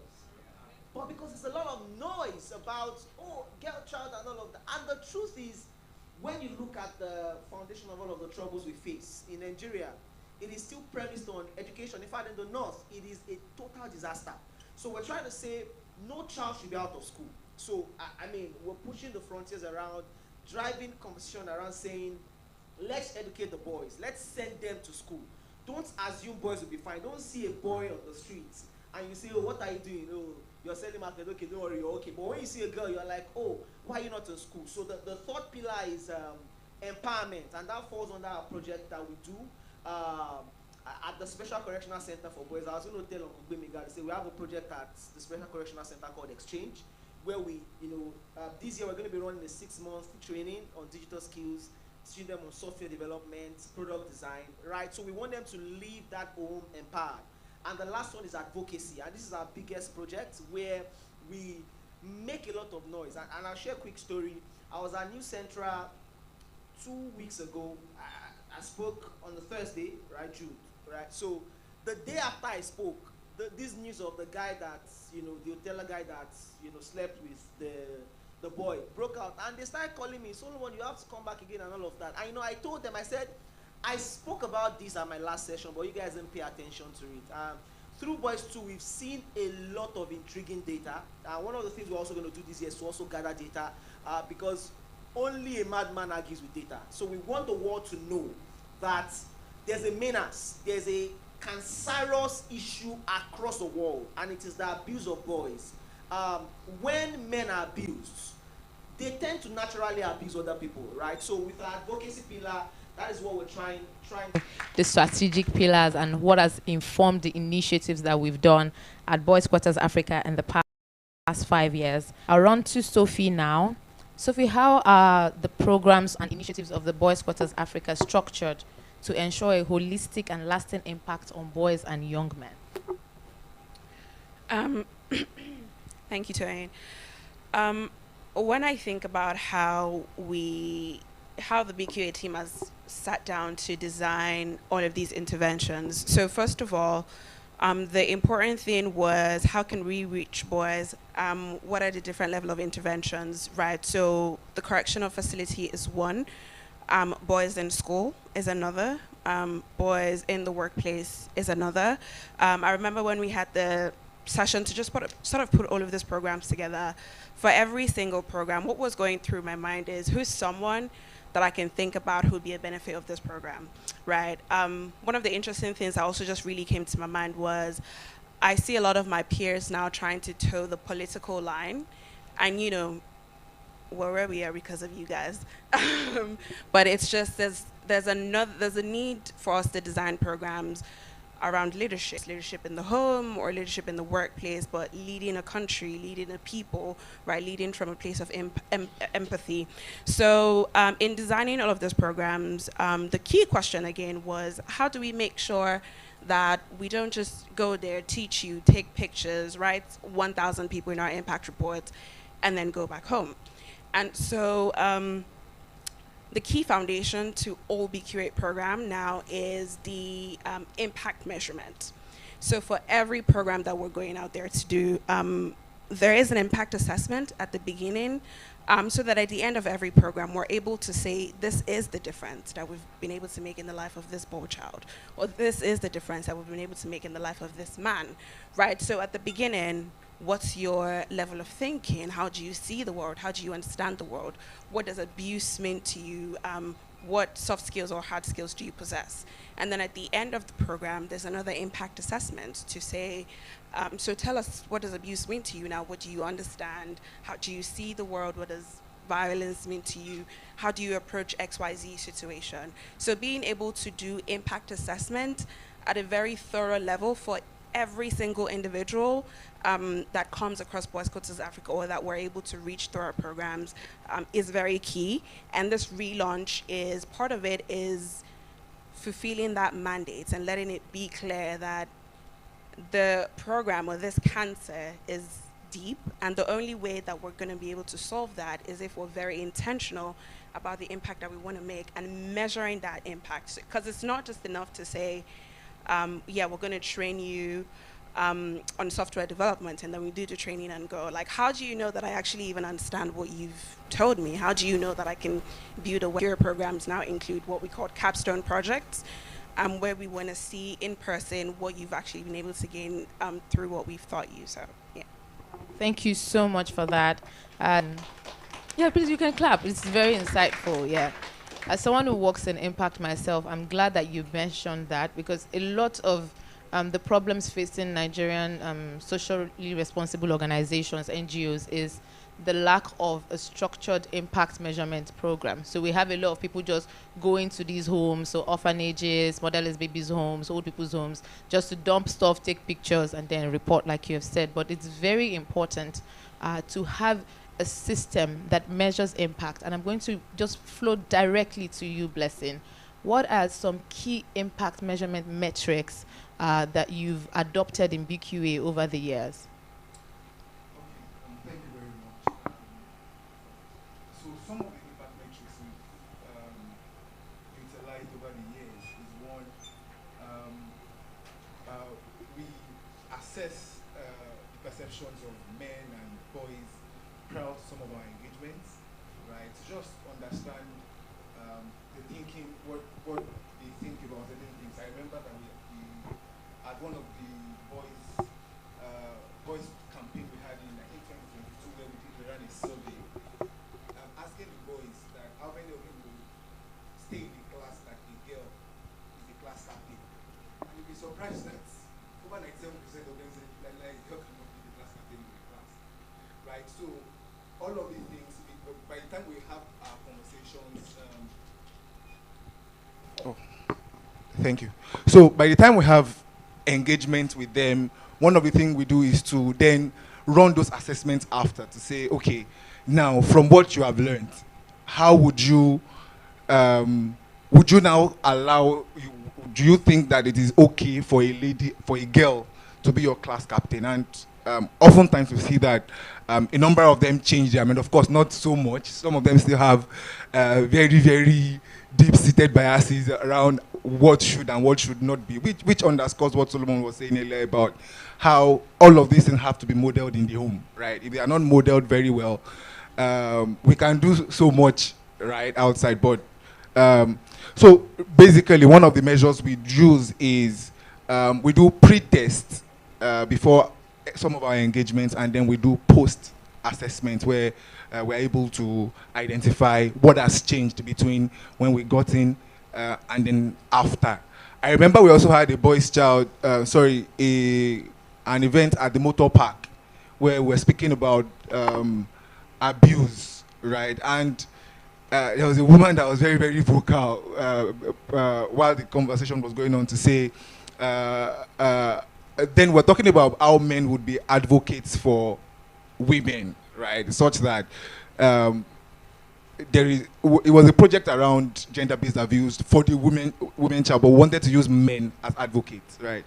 And then the woman was all saying, all these men, you just touch people like that and all of that. And then some men said, when they come to the park, we're just trying to direct them. And we're like, no, you can't do that. You direct with your mouth, not with the hand, right? And then after the sessions, you ask questions to say, so from what we have discussed, what do you think? Should you do this? Should you do that? And oftentimes, you see that they have a change of mind. So basically, we have pre-assessment and then post-assessment of, depending on which of the programs we are having, to identify what impact we're able to make. Thank you so much for providing this clear insight. So pre-assessment and then also post-engagement impact assessment. Thank you so much, Blessing. So Solomon, I'm coming back to you. As an impact organization, one of the core challenges, at least that we see, especially in Nigeria, is financial sustainability. And that's why we see a lot of NGOs wrap up after 5 years that, oh, okay, we're no longer doing this, or they pivot into some other businesses away from their purpose. So at BQA, how have you been able to maintain financial integrity whilst also developing financial sustainability? Thank you, Tony. And I think it's a very important question. I think the bedrock is our governance structure. We have a board of trustees headed by Dr. Ruby Onwudiwe. She's actually en route to Nigeria. She would have loved to be here this morning. We have about 5 board members across, social development. So we have Dr. Ruby Onwuduwe, Busayo Morakinyo, Victor Adeusi, and Ayodele Kenneth. The expiration of the board is supposed to be sometime in May, and we have a couple of other guys we're bringing on board to just restructure the board. So it keeps us accountable because we report to the board. That's one. Number 2 is think about the way organizations are structured today. I cannot move money out of boys' quarters. I don't even have the approval right to do that. So we have a structured executive team. I approve, or someone initiates, someone approves. We have a process that allows, for example, for every spend, it goes through Blessing, who leads our operations, just to ensure that there is accountability. And you would find on the page 18 and 19 of our report detailed breakdown of all of the monies we have gotten. In terms of donation in the last 5 years, we've gotten a huge support from our board of trustees, institutional support in terms of donation. We've gotten individual donations. We've also been able to raise sometime in February 2022 about 820 euros in partnership with Connected Development to initiate a project, implement a project across Lagos, Enugu, and Abuja. As you would find in the report, it is properly broken down, right? So we report to the board. Aside that, we also report to our partners. As we also move on, one of the things we also plan to do is when people get to our website, the way you would find the breakdown of our financials in this report, you would keep finding it as we move on. And I think the final thought is, as regards sustainability, there were a couple of organizations that have supported us in the last 5 years. Chief among them is Stanbic IBTC. I work for Wema Bank, but I just joined Wema Bank. Yeah. Chief amongst them is Stanbic. Stanbic has been such a fantastic, support system for us in terms of just deliberately supporting the work we do. And I had mentioned when I was giving my address, people like Mr. and Mrs. Shoname who support us practically every month, right? So we've been doing that, and of course in the coming days, with the focus of our projects, we are also looking to get other corporate donors, right? Not from a place of just trying to tick a box, but saying there's a problem, we need your support to be able to catalyze the work we're doing. And I think on the final note, the essence of this relaunch is to also call on donors and partners and people. You don't know how much the 5,000 or 10,000 naira would do, right? On my birthday, I had posted that people wanted to support us, and we raised close to 2 million naira, sorry, right? From just thank you. So from the 10,000, 5,000 naira, think about the impact on that boy. Think about the impact on that child. So that's how we've been able to manage accountability and sustainability in finance. Thank you so much, Solomon. Accountability and integrity is very important, and to all existing and potential donors, you can see that we have a very strong and solid structure for sorting out finances. We're not like those NGOs where you say everything is admin cost and you cannot really provide reports. They are real, there are plenty in Nigeria, but so BQA is not one of them, and it's very refreshing to note. So back to you, Sophie. Over the course of the past 5 years, you've impacted more than 500,000 boys and 2,500. Yeah, I'm saying you now in relation to the organization, right? And more than 2,500 men across Nigeria, including Ghana, Zimbabwe, and South Africa. I told you South Africa, just claim it, right? What has been the role of partnership in achieving all of this? And also looking ahead, what would also be the role of partnership for BQA? So I think the first thing I'll say is partnership has gotten us here. I mean, someone is wealthy, yes. He drives the ship, yes. But we've largely been able to get here because, like someone has said, because of people like Mr. and Mrs. Shoname who continue to support the cause. And just as a vision casting looking forward, of course, I'm personally very excited because we've redesigned some of our programs, come up with new exciting programs that really allows us to partner up with a host of people, right? Mr. Sonoma, during your session, you spoke a lot about mental health. You know, we have the Boys to campaign that's specifically tailored, you know, towards supporting boys' mental health in schools and, you know, so many different circles. And so it's not, and yes, we need your 5K, we need your 10K, and your 1 million. But we also need that human capacity, right?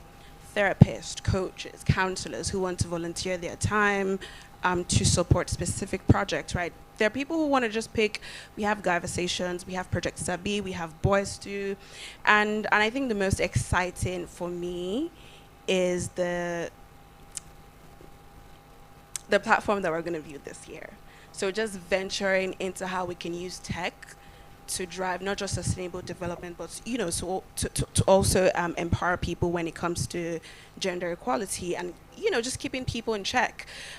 Projects like that, for example, would require us to be able to partner with tech people in the room. And I'm staring at a couple of them because I know some very powerful product designers, head of innovations, you know, who are in the room, who can, you know, volunteer their time to say, oh, this tech platform that you want to build, because for the Sabi platform movement, right, what we're really trying to do is a way for every single person to be able to check their bias at any point in time, step away and ask yourself, XYZ situation, how did I handle that? Like, are there any biases that are limiting me from giving opportunity to one person over another that's not merit-based, right? And, you know, in that way, it's just because we all have unconscious bias, honestly.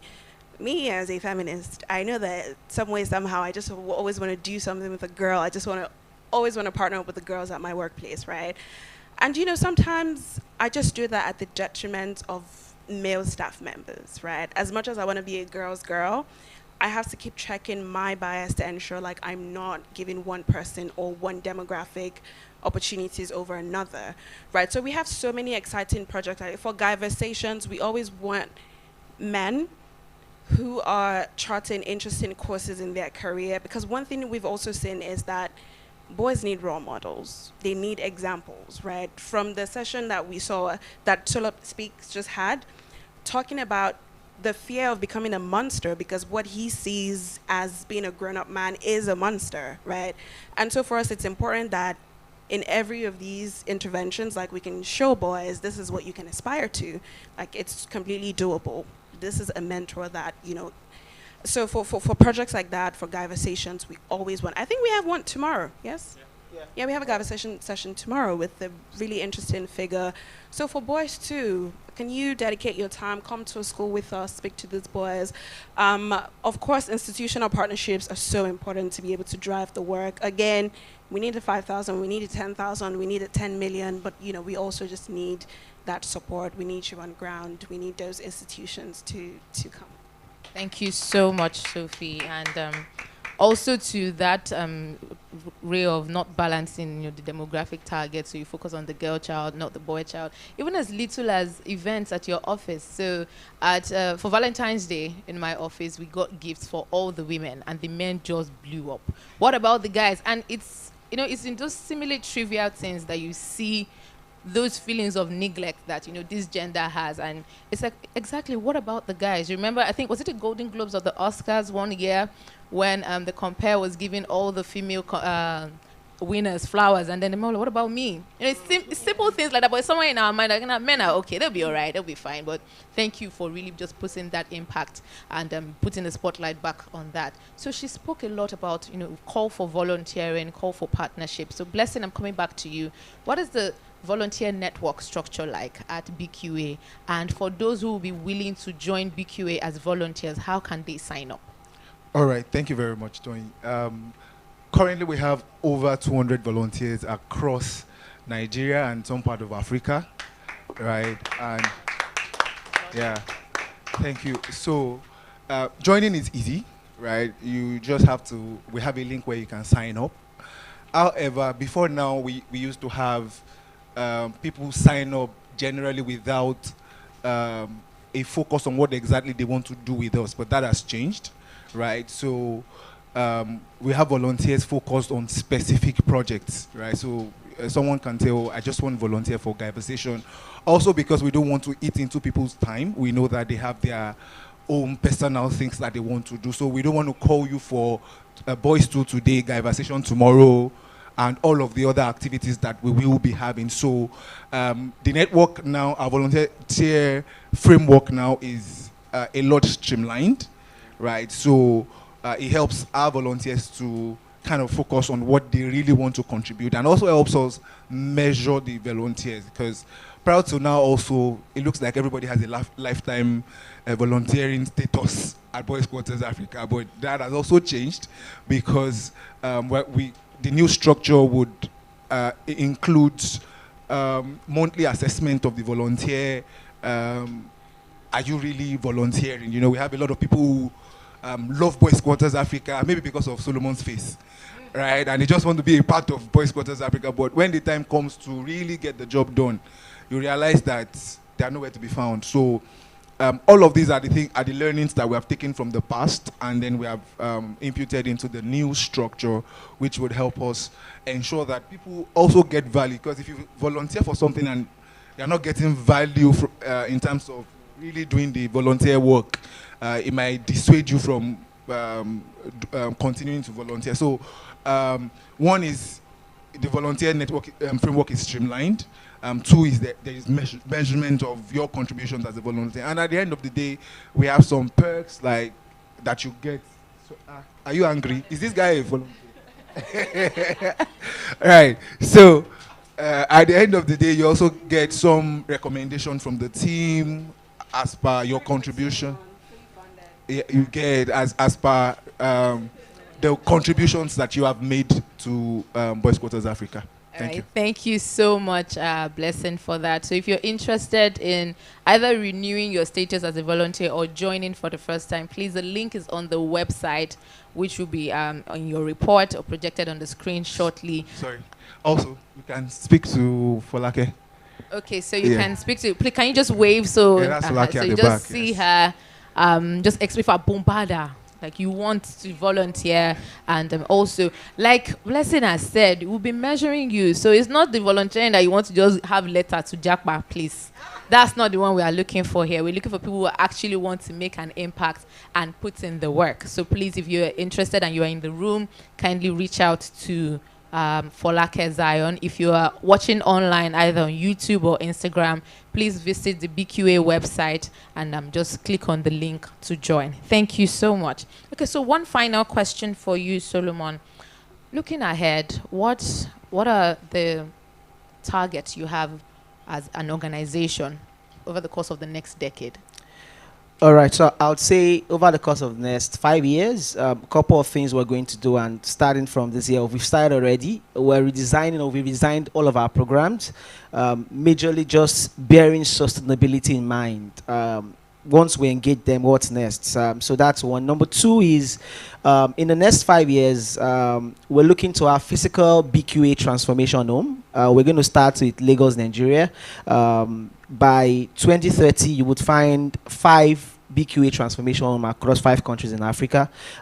It's an audacious goal we're working towards, and it's already in motion. Number 3 is we're going to also be hosting our largest international boy child summit this year at the Unilag Main Auditorium.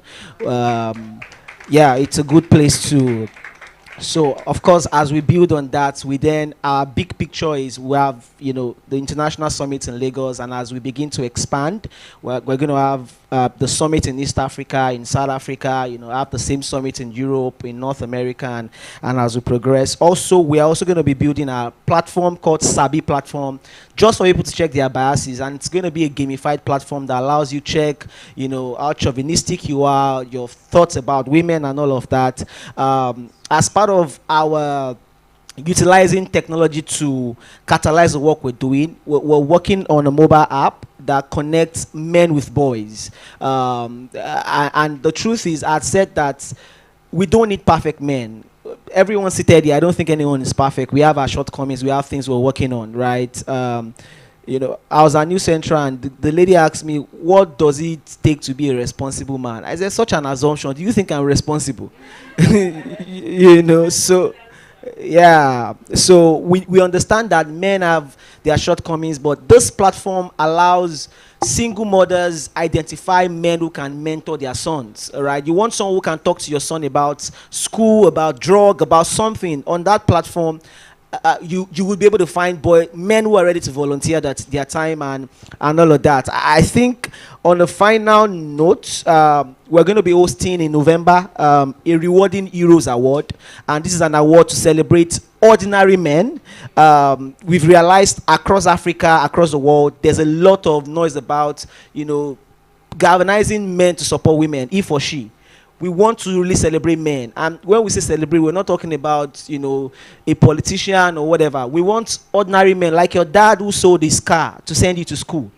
People who can tell us compelling stories like that. We want to really spotlight men across religious circle, across corporate sector, men who have touched your life. We want to use that platform to just amplify the fact that men too need celebration. People will say men wants to be treated like babies. We want to hear thank you. We want to hear well done. We want to hear you've done a great job. So we are also going to be doing that as we enter into the next 5 years of our work. It's quite an interesting time. Just as I said, as part of our structure, we have recruited a couple of people to come in full time to work on boys quarters as their 9 to 5, and we are hoping that as we expand, pulling more partners, we would be able to expand the structure and reach more lives. Thank you. Wow, thank you so much, Solomon. Those are some very inspiring and audacious goals, but if there's anything I know about BQA through Solomon and Sophie now and Blessing is that these will be achieved. So come back 2030 and we'll be talking about, oh yeah, we said we're going to do this, so now let's look at 2035 and 2040. Thank you so much. I will move to Blessing. Flowing from these audacious aspirations, but we learn from the past to move into the future. So what are some lessons you've learned, serving in BQA, and how can we use that to sustain future engagement and impacts across our communities? All right, thank you very much. So some of the lessons that we have learned is that, one, the work is huge, right? You come in and you feel like, oh, these men know that men need help, and then you want to provide the help, but then you realize that they don't even know they need help. Some men don't even know they need help. So you now realize that you have to start by explaining to the man that you need help before you start now providing the help. And then, so these are actually shaped how we are structuring programs through the year, and of course in our 5 years strategy. Another thing is, that previously our metrics for assessing impact weren't very, very defined, right? But now we're also defining it so that we really can. Somebody asked us, I can't remember what session we're having, and person asked you also one question, that how do you even know you are making an impact, right? And while we try to explain to the person that the work we do really is not something that you can just snap your finger and get the impact now, we want to create a sense, a trajectory that you can utilize to see the impact over a time period. Solomon talked about what we're doing at the exchange program we're having, where we're equipping people with skills for a 6 months period. So that one you can actually measure. So in short, one of the lessons is that we want to ensure that our impact is measured, such that at the end of the day, our impact assessment is not blurred, right? It's clear for everybody to see. And then when your impact is clear, you even get a lot more support to do that. Thank you. Thank you so much for that. So I'll be closing with Sophie. This is the last 5 years of the United Nations Decade of Action. And the SDGs are supposed to end at least in year 2030. I know we're largely derailed, but as part of our own personal commitments now towards the achievement of the global goals, what would you say are the few sustainable development goals that BQA aligns to, and looking into the future towards the achievement by 2030, realistically now, what do you think we can achieve as an organization? Yeah, thank you so much, Tony. So, I mean, during Solomon's session, he spoke about how we're going to be able to do projects in new cities, new countries. So, of course, part of a bigger strategy is positioning BQA as a global brand. As much as there's a lot of work to do here. There's a lot of work to do in Nigeria, just as there's a lot of work to do in Africa, Europe, North America. And being global also means being able to tap into global frameworks. And so the SDGs. While there are 17 Sustainable Development Goals, and there are so many goals that you can find that BQA aligns to, some of the key ones. So first of all, when Solomon spoke about our pillars of impact, he mentioned education. And that directly ties into SDG 4, quality education, where we're working to make sure that boys at every level can access not just education, but quality education, education that actually transforms the lives of individuals. And then you've heard about the Boys Too campaign, you've heard about the Sabi movement platform, where we're really trying to accelerate gender equality. And I know that when a lot of us hear gender equality, me and included, my entire career was really built on the empowerment of girls and women. But it's really important that we're not leaving the boys behind. And so we're also directly aligned to SDG 5, where we're ensuring that everyone, regardless of your gender or your sex, can access opportunities. And we're making sure that you have equal footing, or as equal as it can get. To really play in society. And then when you also look at, because this year we're also really launching our leadership boot camp for junior and senior boys. When you look at programs like that, you see how we're also contributing to decent work and economic growth. That's SDG 8, ensuring that boys are employable, that boys can lead society and lead society well and with empathy, and ensuring that boys, in their own little ways, right? It's not just about leading the country, but how do you lead your home? How do you lead in your class? And leading is following. So it's not that you're on a podium or that you are given a speech is not what makes you a leader. It's also really how you follow, how you behave, right? So that really directly ties to SDG 8.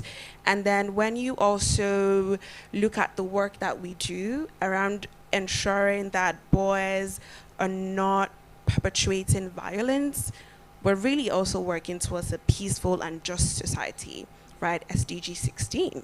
So ensuring that we can create more peaceful world, ensuring that we can really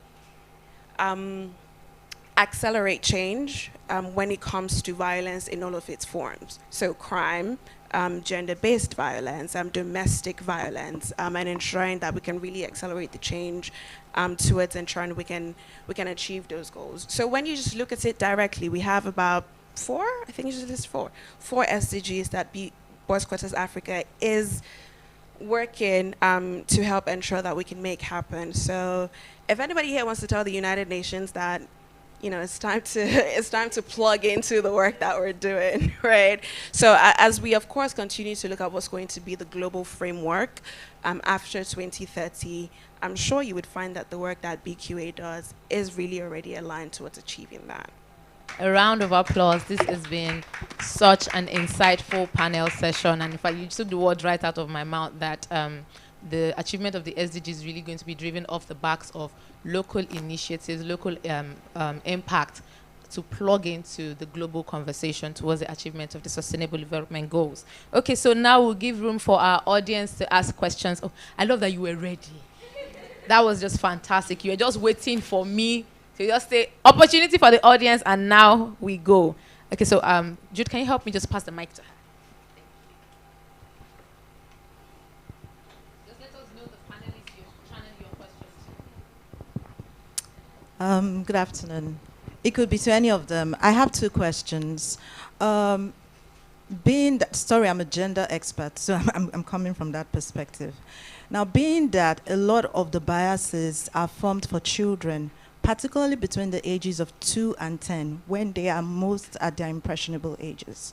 What is Boys Quarter really doing for children within that age? I know they're moving parts, right? Because these are little children that you can't just go and put things in their head. But it would be nice if you could expand on some of the things you're doing in that regard, as well as maybe even if it's with their parents that you're doing that. That's number one. Then number two, I preempt that the application you're building is for some form of revenue at the end of the day.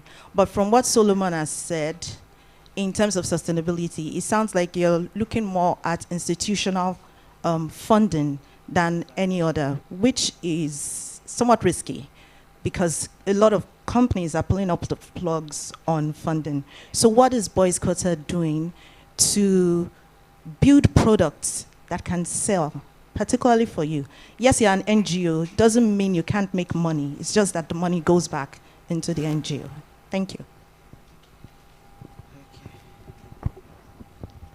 Thank you.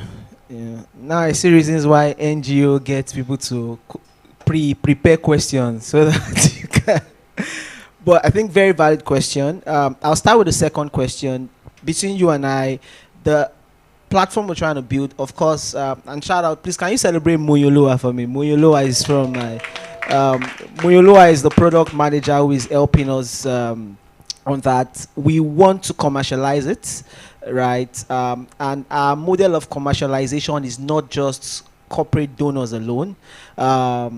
So high-level thoughts about a product. Today, there are a lot of, therapist platform, a couple of them in the world, or even locally in Nigeria, right? But we're looking to build one specifically for men, right? Integrated. So it's going to be like an end-to-end platform for both boys and men, right?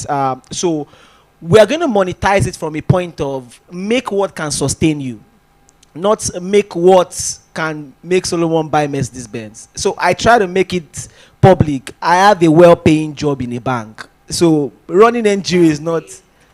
So running NGO is not because I want to feed my children and feed my family, right? We're doing this, and in fact, if I put together the money I've spent on Boys Quarters, I'll possibly have a building in Lekki today, right? For this event, for example, I told the team I wanted to carry a large chunk of the cost, and it's a lot putting this together. So our thought is that platform, we want it to be able to make what can sustain it. That's one. Number two is, whilst we know a lot of corporate donors are pulling out now, we have a couple of commitments from two financial institutions. Both are competitors, but honestly, not like I care, but whichever one can. And one is my employer. So whichever one comes to the table. So we're trying to sign a 5-year plan, right? So that we can, at least for the next 5 years, we're sure that some things are well sorted. So whilst we then worry about the future. So, and like I like to say, I don't have all the answers, but as we grow, we'll keep, sorting that out. The first question around engaging children between 12 and 10, what we're trying to do is to engage parents, because we realize, and even beyond parents, for the last 5 years, we've only done schools. Now we're even going to churches and mosques. So we are taking this conversation to churches to say, pastors, your youth pastor is sexually molesting your boys, right? And you'll give them Goya anointing oil to, so, and this is not proven, but I'm going to find out in the next 2 years. I feel a bulk of abuse against boys are perpetrated within the religious circle. Right, I strongly feel, because I've gotten tons of feedback. So we're taking to religious organizations. Beyond that, we're also creating bespoke programs for parents, because we're not going to be with them when they are back. So we want to give to them tools. For example, when you're living today, there's a book I wrote 2 years ago called ABC, Action, Boys and Choices, where you can sit your children down to tell them A to Z about abuse. A for this, B for that, C for this, and all of that. With that, you have an handy tool for you to walk your children through, right? And I think this question around being able to engage parents has been a major feedback for us. And I think it's something we also need to prioritize in the coming years. It's a lot of work, but of course, we are in for it to make it up. Thank you so much for the fantastic question.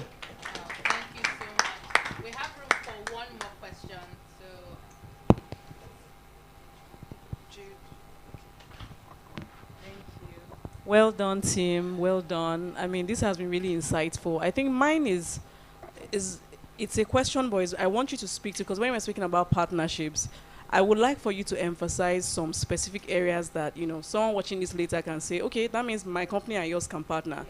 It may not be funding, but what are some things you're working on that, you know, there are some specific type of organizations that can support you and take up, you know, provide a skill, not money, but a skill to help you push that forward. So I'd like you to speak to some instances in that regard, because I know that many stakeholders will be watching this even after now. Thank you.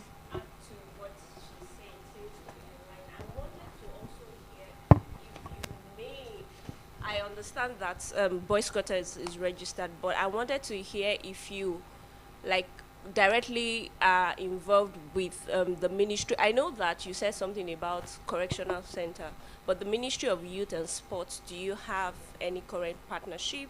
I wanted to hear that. And I made an observation with the volunteer onboarding. I don't know, maybe this is my bias, like she said. At some point, the undertone just felt guyversation, boys. So it was beginning to look like, are you just looking for guys, like, to really mentor other people? So in the structure of the volunteer form, I would like you to just include some patches of maybe ladies can come on board if they choose to. So. Thank you. Don't we have more female volunteers with Zion? Something about Nigerian girls, we just do it, we just achieve. Okay, so thank you so much for actually raising that question, because it's so important that we're able to find specific people who want to work with us across the different projects that we would be carrying out. And I will speak to some of them. So first of all, for Guyversations, right? Guyversations is a project that allows men be able to talk to younger men. I wouldn't say boys this time, younger men. And of course, for a project like that, we have individuals that we reach out to, mentors, public figures that we've identified, but also would love to partner with institutions who want to volunteer the time of their executives, right? You know, Warren Bank giving us the likes of Solomon, to say, okay, for the next 1 year, we're going to give you 5 senior executives, you know, from this institution who can support conversation. We also have the leadership bootcamp that we're putting together. I should also say one thing about Guyversations is we do half online and half in person. Because as much as we want to be able to reach every single person, we also want that element of being able to see and speak to someone, right? So for the likes of Paystacks, Microsoft, I think they existed, but you know, people who have buildings, spaces where we can host sessions like this, of course, would love a long-standing partnership where you can say, okay, maybe we can't give you money, but you can host all of your conversations for the year with us. We do one every quarter, so we won't take too much of your resources. And of course, in building the Sabi movement platform, right, that requires tech. It requires technical expertise. If Flutterwave, Paystack, Piggyvest want to volunteer the time of some of your software engineers to say, as part of our CSR initiative, we have people on our payroll who can volunteer 10 hours per week to be able to build this platform with you and, you know, make this happen. Of course, that's also a partnership that we're open to doing. The leadership bootcamp that we want to do for junior boys and senior boys as well, that requires a place to be able to host them, feed them, right? So Nestle, Milo, I'm trying to think of beverage companies. Right, exactly. Catering companies, people who want to be able to feed the boys, who want to contribute to some of those things. And another part of this is just in the development of the curriculum itself. Like Solomon said, we don't know it all. We want to, of course, be able to hear from people who do learning and development in their everyday life to say, okay, this is how to structure this. This is a framework that I can give to you for you to be able to build this or for you to be able to build that. And then, of course, I'm going to shoot myself in the foot. Mental health companies and organizations, we want to be able to emotionally reach some of these boys, because some of the things that we would undo is just years and years and years of biases, of words, of neglect, right? And to be able to climb those walls and dismantle those walls would take the help of professionals, right? There's only so much I'm a good listener, but there's only so much I can hear. But of course, being able to speak to psychiatrists in some cases, mental health professionals, counselors, therapists, to be able to talk to these boys. So hospitals that have such wings, Evercare I know has a psychiatry wing because we work with them. So being able to volunteer the time of your professionals on your payroll to be able to come assist some of the work that we do, I'm really looking forward to our phones ringing off the hook, call Solomon, or speak to Zion about it. And then, of course, to answer your question, the movement, as much as we're paying a specific attention to boys and men, what we're now coming to understand is there is no boys versus girls in the future that we want to build. There is no feminist movement without the support of boys and men, just like there's no Boys Quarters Africa without the support of everyone, girls, boys. And maybe our language has just been very, very masculine. But I'll personally commit to look through all of the material that we put out to make sure that we're making it clear that while we've seen the neglect for boys and for men, we want to be able to go forward together. So, of course, having everyone... Yes. Yeah, of course, attracting volunteers, and look, conversations doesn't mean that you can't come and volunteer your time to talk to some of the boys, right? So yes, there is a need to change the language to ensure that people see and understand that we're inviting everyone on this journey to impact the lives of boys and men. All right, thank you so much for that. So I have executive privileges to give room for one more question. However, somebody online is asking, Fashola Oluwatomisi, those of us who know the O in Solomon's name and an online, how do we get our gifts? Solomon, that's for you to answer. Can I also answer? Because I want to go to South Africa too. Oh, no, sorry. You are wearing the t-shirt.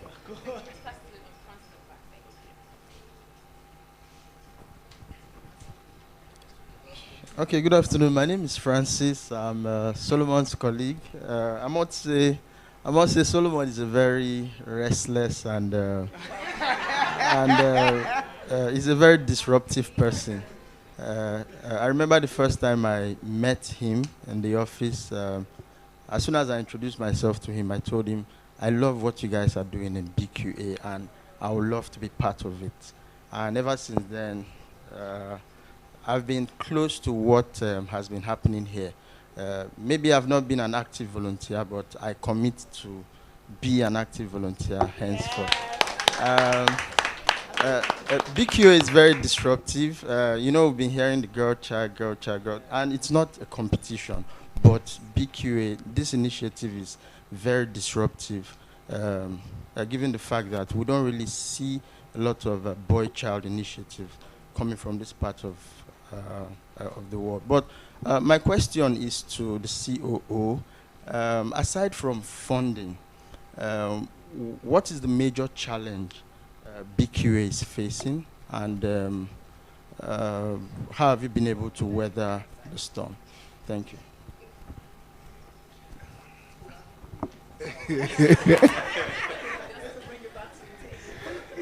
Well, the problem is that we can't put funding aside, right?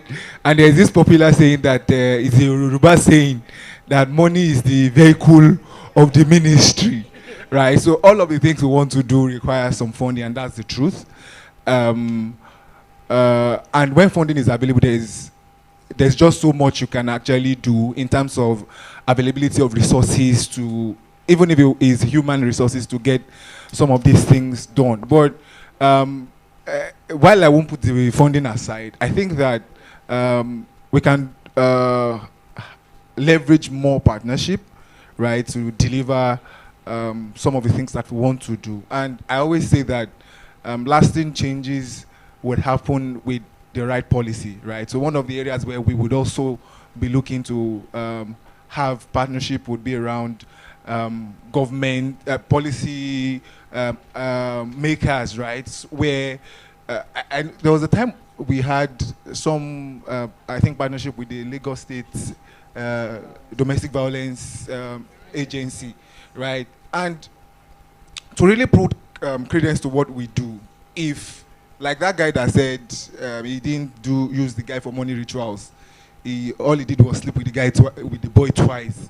If people like that get punished, right, with then it would serve as a deterrent to other people who want to perpetrate such act, and it will also just bring the consciousness of the society, because really, society really doesn't care about boys as of today.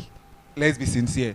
So yeah, I'll say partnership, the right partnerships across all levels. Of course, funding too is included, right, and more volunteers, right? We want to do a whole lot, right? But if you don't have, Solomon and I cannot travel the whole of Nigeria or around the world to do everything, right? Or the team, the boys' quarters team, if I should put it more aptly, that we cannot do all of the work. So more volunteers at different locations, especially locations we currently do not have volunteer strength, right? If we have people from those areas, it will help us push these messages across to those people and help us really make lasting impact. Thank you.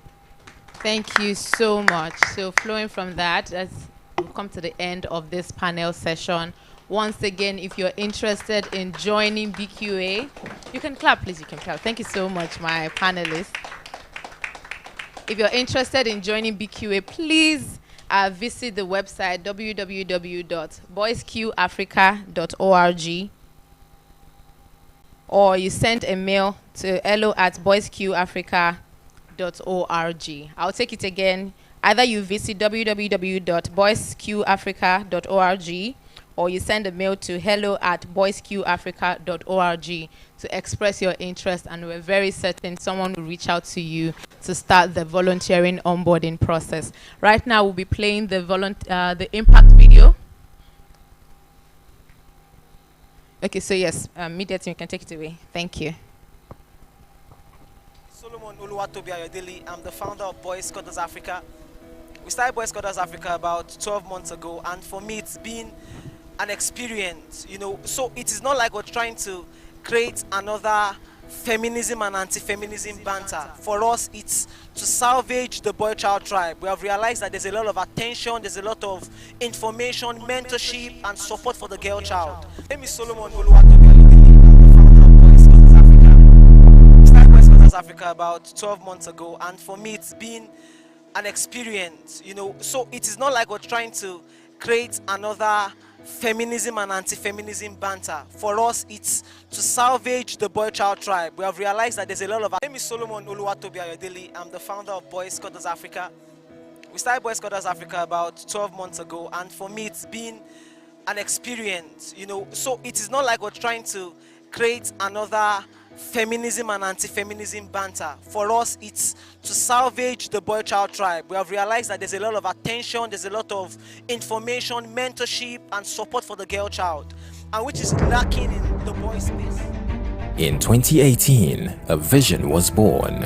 A vision to challenge stereotypes, to rewrite the story of Africa's boys, and to build a generation of men rooted in purpose, integrity, and leadership. This vision became Boys Quarters Africa, more than an initiative, a movement. A movement dedicated to transforming the boy child and reshaping the future of manhood in Africa. I shall protect my friends. I shall protect girls. I shall protect women against every form of oppression and inequality. 6 years later, the impact is undeniable. Over 500,000 boys across 5 African countries empowered. Boys who were once overlooked, now mentored, equipped, and positioned for greatness. Through mentorship, advocacy, and leadership development, we have provided not just guidance, but a blueprint for change. We have engaged in policy-shaping conversations, influenced cultural narratives, and partnered with global institutions, including the Ministry of Foreign Affairs in the Netherlands, to mobilize men as allies in ending gender-based violence. And today, we take another bold step forward. Tonight, we unveil the BQA Impact Report, a reflection of 6 years of impact, resilience, and transformation. But this is more than numbers. It's a story of lives changed, of careers broken, of futures secured. It is a testament to what is possible when we invest in boys, not just for their sake, but for the future of Africa. This is not the end of our journey. It is only the beginning, because when we build boys, we build men, and when we build men, we build nations. This is about breaking barriers and building bridges.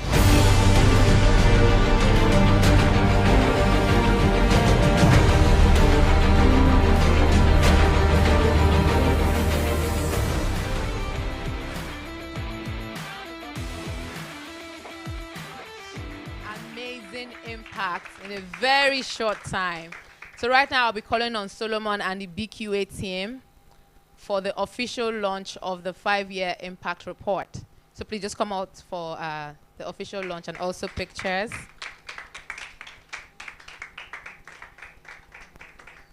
I'd also like to invite the Shona Mez as well, Mr. Gbenga, our keynote speaker, and his beautiful wife, Mrs. Christiana, to join in the launch of the impact report. You can please join in this.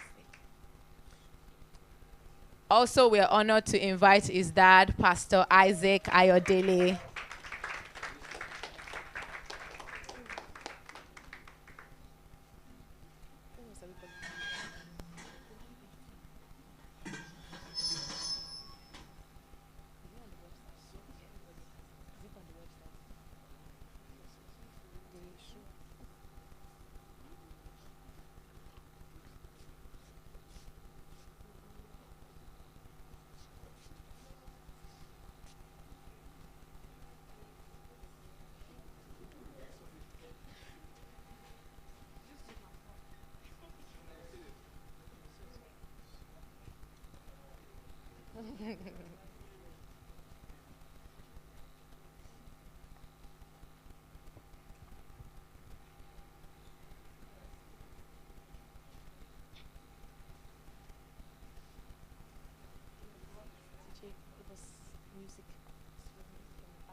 Brethren and audience. So Fashola Oluwatomisin said, those of us who know the O in Solomon's name, but we are online.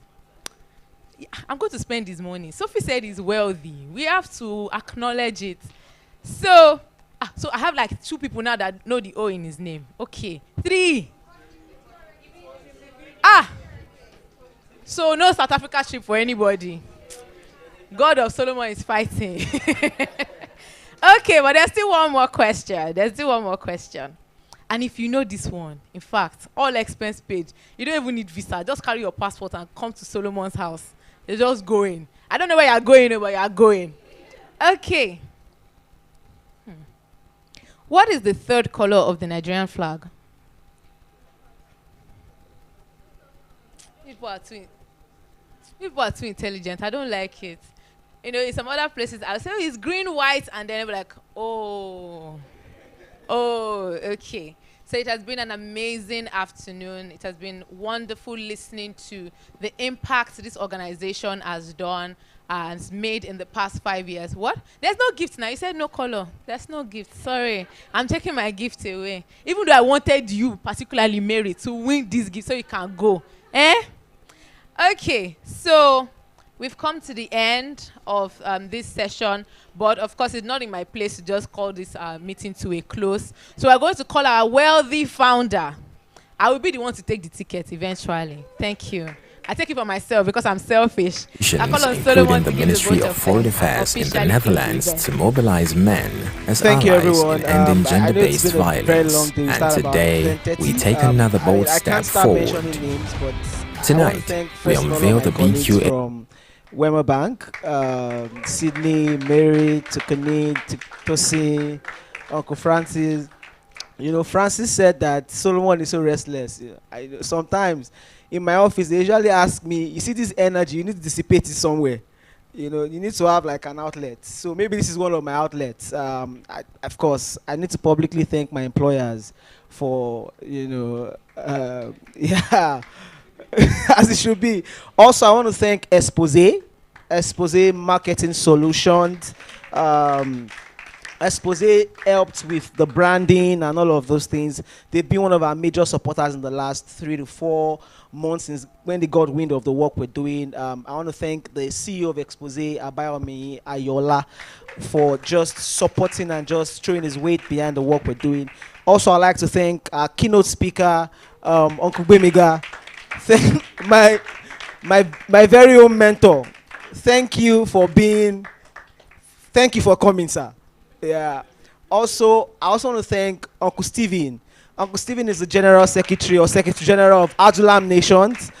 Thank you for representing the men. Thank you for all the work you're doing. I'd like to thank everyone. The work we're doing is a marathon, not a 100-meter dash. There's a lot to be done. Even if you're not going to do anything, even if you cannot give us money, talk to someone about the work we're doing. Share about us on social media. Tell someone about the work we're doing. You might not be the person to support. It could be the person you've spoken to. When you see our post, please share it. Tweet about it. When you see something trending and you think it is a conversation we should be a part of, please tag us and let's make the world a better place. On behalf of the entire team, sorry I didn't thank the team. Blessing, please help me thank Blessing, Sophie, Jude, Dami, Faith. Thank you, Faith. And of course, Zion. Zion joined us last month as one of our staff, and she's been such a fantastic phenomenon. Please help me celebrate Zion for doing a fantastic job. Thank you, everyone. God bless you. Please enjoy the rest of your Saturday. Please, let's take pictures. You might probably meet your wife in this as yeah. Thank you. Thank you so much, everybody. So, whoever won my question, I will give you something after this. No, the person that won my question before, yes. So he's gone, please. So to download the report, please scan the QR code.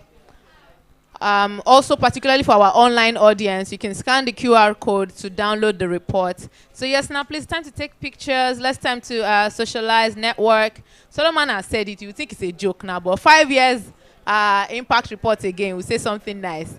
Thank you so much, everybody, and have a wonderful afternoon.